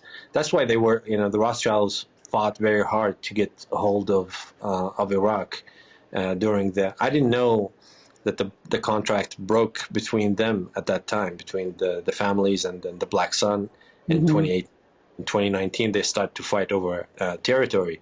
But I knew from when I was talking to Mayor Rothschild, I knew he was running out of time and out of money. I didn't know why. I just knew. What question? A story you had told me once, and I thought it would be interesting for them to know, and then I'll roll into my everything X, all things X. But didn't he once call you and he wasn't himself, and he told you he was Lucifer? Yeah, that happened after the call that you and I, him, and our friend in London had. It was probably 5 minutes after that. He called me, and, he was telling me, no, she didn't get the destroyer, because who else was she talking to? So I paused for a second, and then he said, who else, was she talking to on the phone right now? So he was implying that it was him. So I stayed silent. I wanted him to spit it out. So he said, I am Lucifer Morningstar.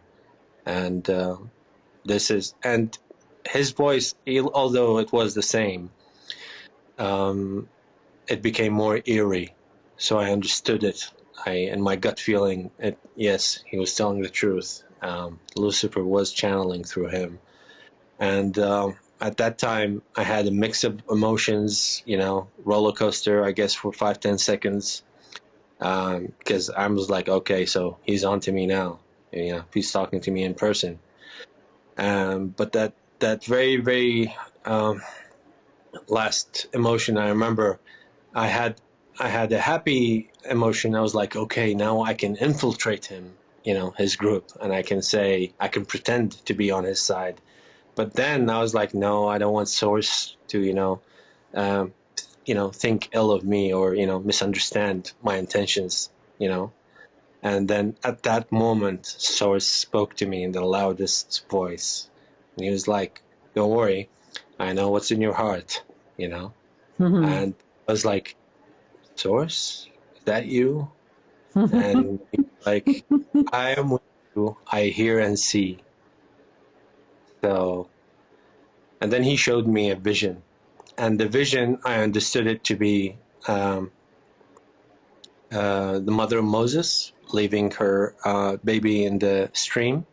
That's in Islam, in the Quran, that's what it is. God protected Moses by, telling the mother to leave the baby, the crib in the stream, and he will take care of him. So he showed me this, and I saw it vividly, and I understood it, that I'm here, I'll protect you.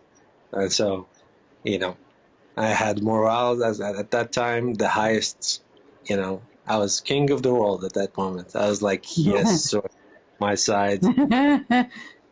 Because I was ready to. Pretty well. Yeah, I was You're ready still to here. tell. Yeah, I know. I was ready to tell him, "F you, Lucifer," blah blah blah. But once I got the confirmation, I played my part, and I was like, "Oh, really? Oh, so what's your problem with Source?" And he, I became, I guess you can say, Lucifer's therapist. Not many people can say that. Well, do you put that on your, your resume or your CV? You put Lucifer's therapist for these months. Yeah, I will definitely put that on my resume. You've definitely had a lot of experiences, that's for sure, and I do appreciate you coming on the news and sharing some of those experiences, and hopefully you'll be back, and we'll have some more positive things to share as developments and things change in the Middle East. And again, thank you from the bottom of my heart for standing up for all the people. And, you've got a friend here, that's for sure. Yeah. Well, Kim, I want everybody to know, I know you know this, but people who are watching or listening or have been following you for years don't actually understand and comprehend the sacrifices someone like you would endure, on a day-to-day basis, for years. You and I both, started, I guess, a similar timeline. It's been, 10 years or more. Mm-hmm. And people need to understand that it takes a lot of tenacity and sacrifices, and, you're giving up your social life, your real life, for the people. So coming from me, someone who is in very similar situation, but, less than what you actually have done for humanity, I'll always take a bullet for you. And me for you. Thank you. So, I guess my message to the people is the same message you gave me. Don't underestimate yourself. You alone can change the course of history. All you have to do is stand up for what's right. And we have. So, and I agree with you. Everyone watching this, you can make a change. Just carefully think it out, think it through. There's some planning that would have to take place if you are going to go up against these people. Obviously we're talking to someone with a lot of years of experience, grew up in these types of situations, and it was easy, an easy fit, like a hand in glove to work together. We understand each other, we respect what each other says. In his experiences, in my experiences, I've come to learn a lot from him, and it's not an easy process. That's all I'm saying. But you can make a change, even if it's just in your community, your areas, different areas of the world. Hopefully you're not going to go guns a-blazing at the deep state and whoever's running the Pentagon behind the scenes and all those people. But, you can make a difference. Yes. So, all right. I have one more thing I just wanted to talk about real quick. Sure. And then thank you so much. Okay. This whole X thing, it's now we have, and it just bothered me when I was looking into things that were being discussed behind the scenes at the World Economic Forum, for the last couple of weeks. And I just got to say it, there was a program, it was called X. It was tied loosely to a larger program called Doom 33, whereby members of the Order of the Black Sun were each given a terminal. That terminal connected to the Omega system and its, let's just say, child called Armageddon AI. And the terminals were often numbered by double numbers, 1 and 1, 2 and 2, 3 and 3, 4 and 4, 5 and 5, and so on and so forth around the world. Russia was 44. So we knew that these things existed and where they were and which family members held which terminals. And, and when the signal went out, the 112233, they got the message. They were all to man their terminals and start pushing the buttons for things from beyond. When I say things from beyond, is the messages were coming from the Omegaverse and others that were there. Some of it was pre-programmed by Marduk, but remember, Marduk always held the final key to everything. He would have never let you humans run around with a bunch of terminals that could torch this planet that he couldn't stop. Yeah. So you never had access to 6677 and 8899. I know that for a fact. But that is the reason why many years ago, more than a decade ago, was probably the first time I heard the name SpaceX. And I heard it from a banker at Bank of New York Mellon. Even before he became popular, I had heard the name SpaceX. So that tells you how long this whole X program of theirs has been in the works. It was a banker at Bank of New York Mellon that told me this story and told me that he was crowdfunding for Rothschild. Now, that made no sense to me back in 2014, 2013, but it was true. And he wanted to know that if I'd be interested in transferring money for that type of a program. And I said, I don't know. I'll get back to you. No. Now, Elon Musk, behind the scenes, is claiming he is in the running for the new position of the new Black Dragon. Before him, Pelosi was in the running. Trump has been in the running for the position of Black Dragon. Mr. Gao over there in China was in the running for the position. Several Italian Black Dragons later, have gone by the wayside and so on and so forth. But he really thinks that he's going to get it if he just continues on doing really bad things to the world. Yeah. Under the guise of X. He changed the name of the Twitter platform to X as well, so that everybody would join in and be happy about X, which really doesn't make any sense, honestly. Now, at the World Economic Forum, everybody is talking, all the operatives behind the scenes are being handed papers about disease X. I can't really say much because of where I am on this platform, but I would say that it's definitely something they're talking about. And they were talking about it a lot more than they are at the moment prior to the January 12th failure. Right. So we don't know what else is going to be named X, if anything else is going to be X, X-rated, triple X. I don't know. That's a alcohol thing, right? XXX or whatever's on the bottle, I don't know. Dos Equis, is that what you're thinking? But just like I tell my really good friend who's gay, you don't own the rainbow. And they don't own the letter X. And you don't own owls. No. You don't own any you don't own, and you don't own the fact that the Earth is round and it goes around. You don't own that either. Yes. Yes. Even though you'd like to. Klaus Schwab, as you know, is just a front. Yeah. He is cannon fodder. They put him out in front to talk to all you people, so you think he's the evil one.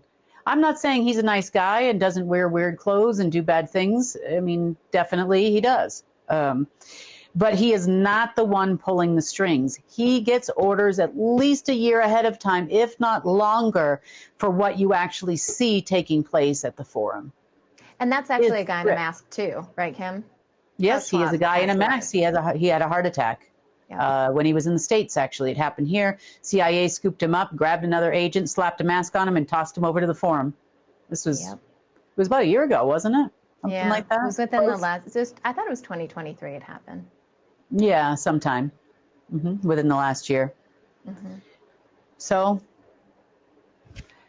yeah, hopefully nothing else will get named X, and maybe X won't mark the spot anymore.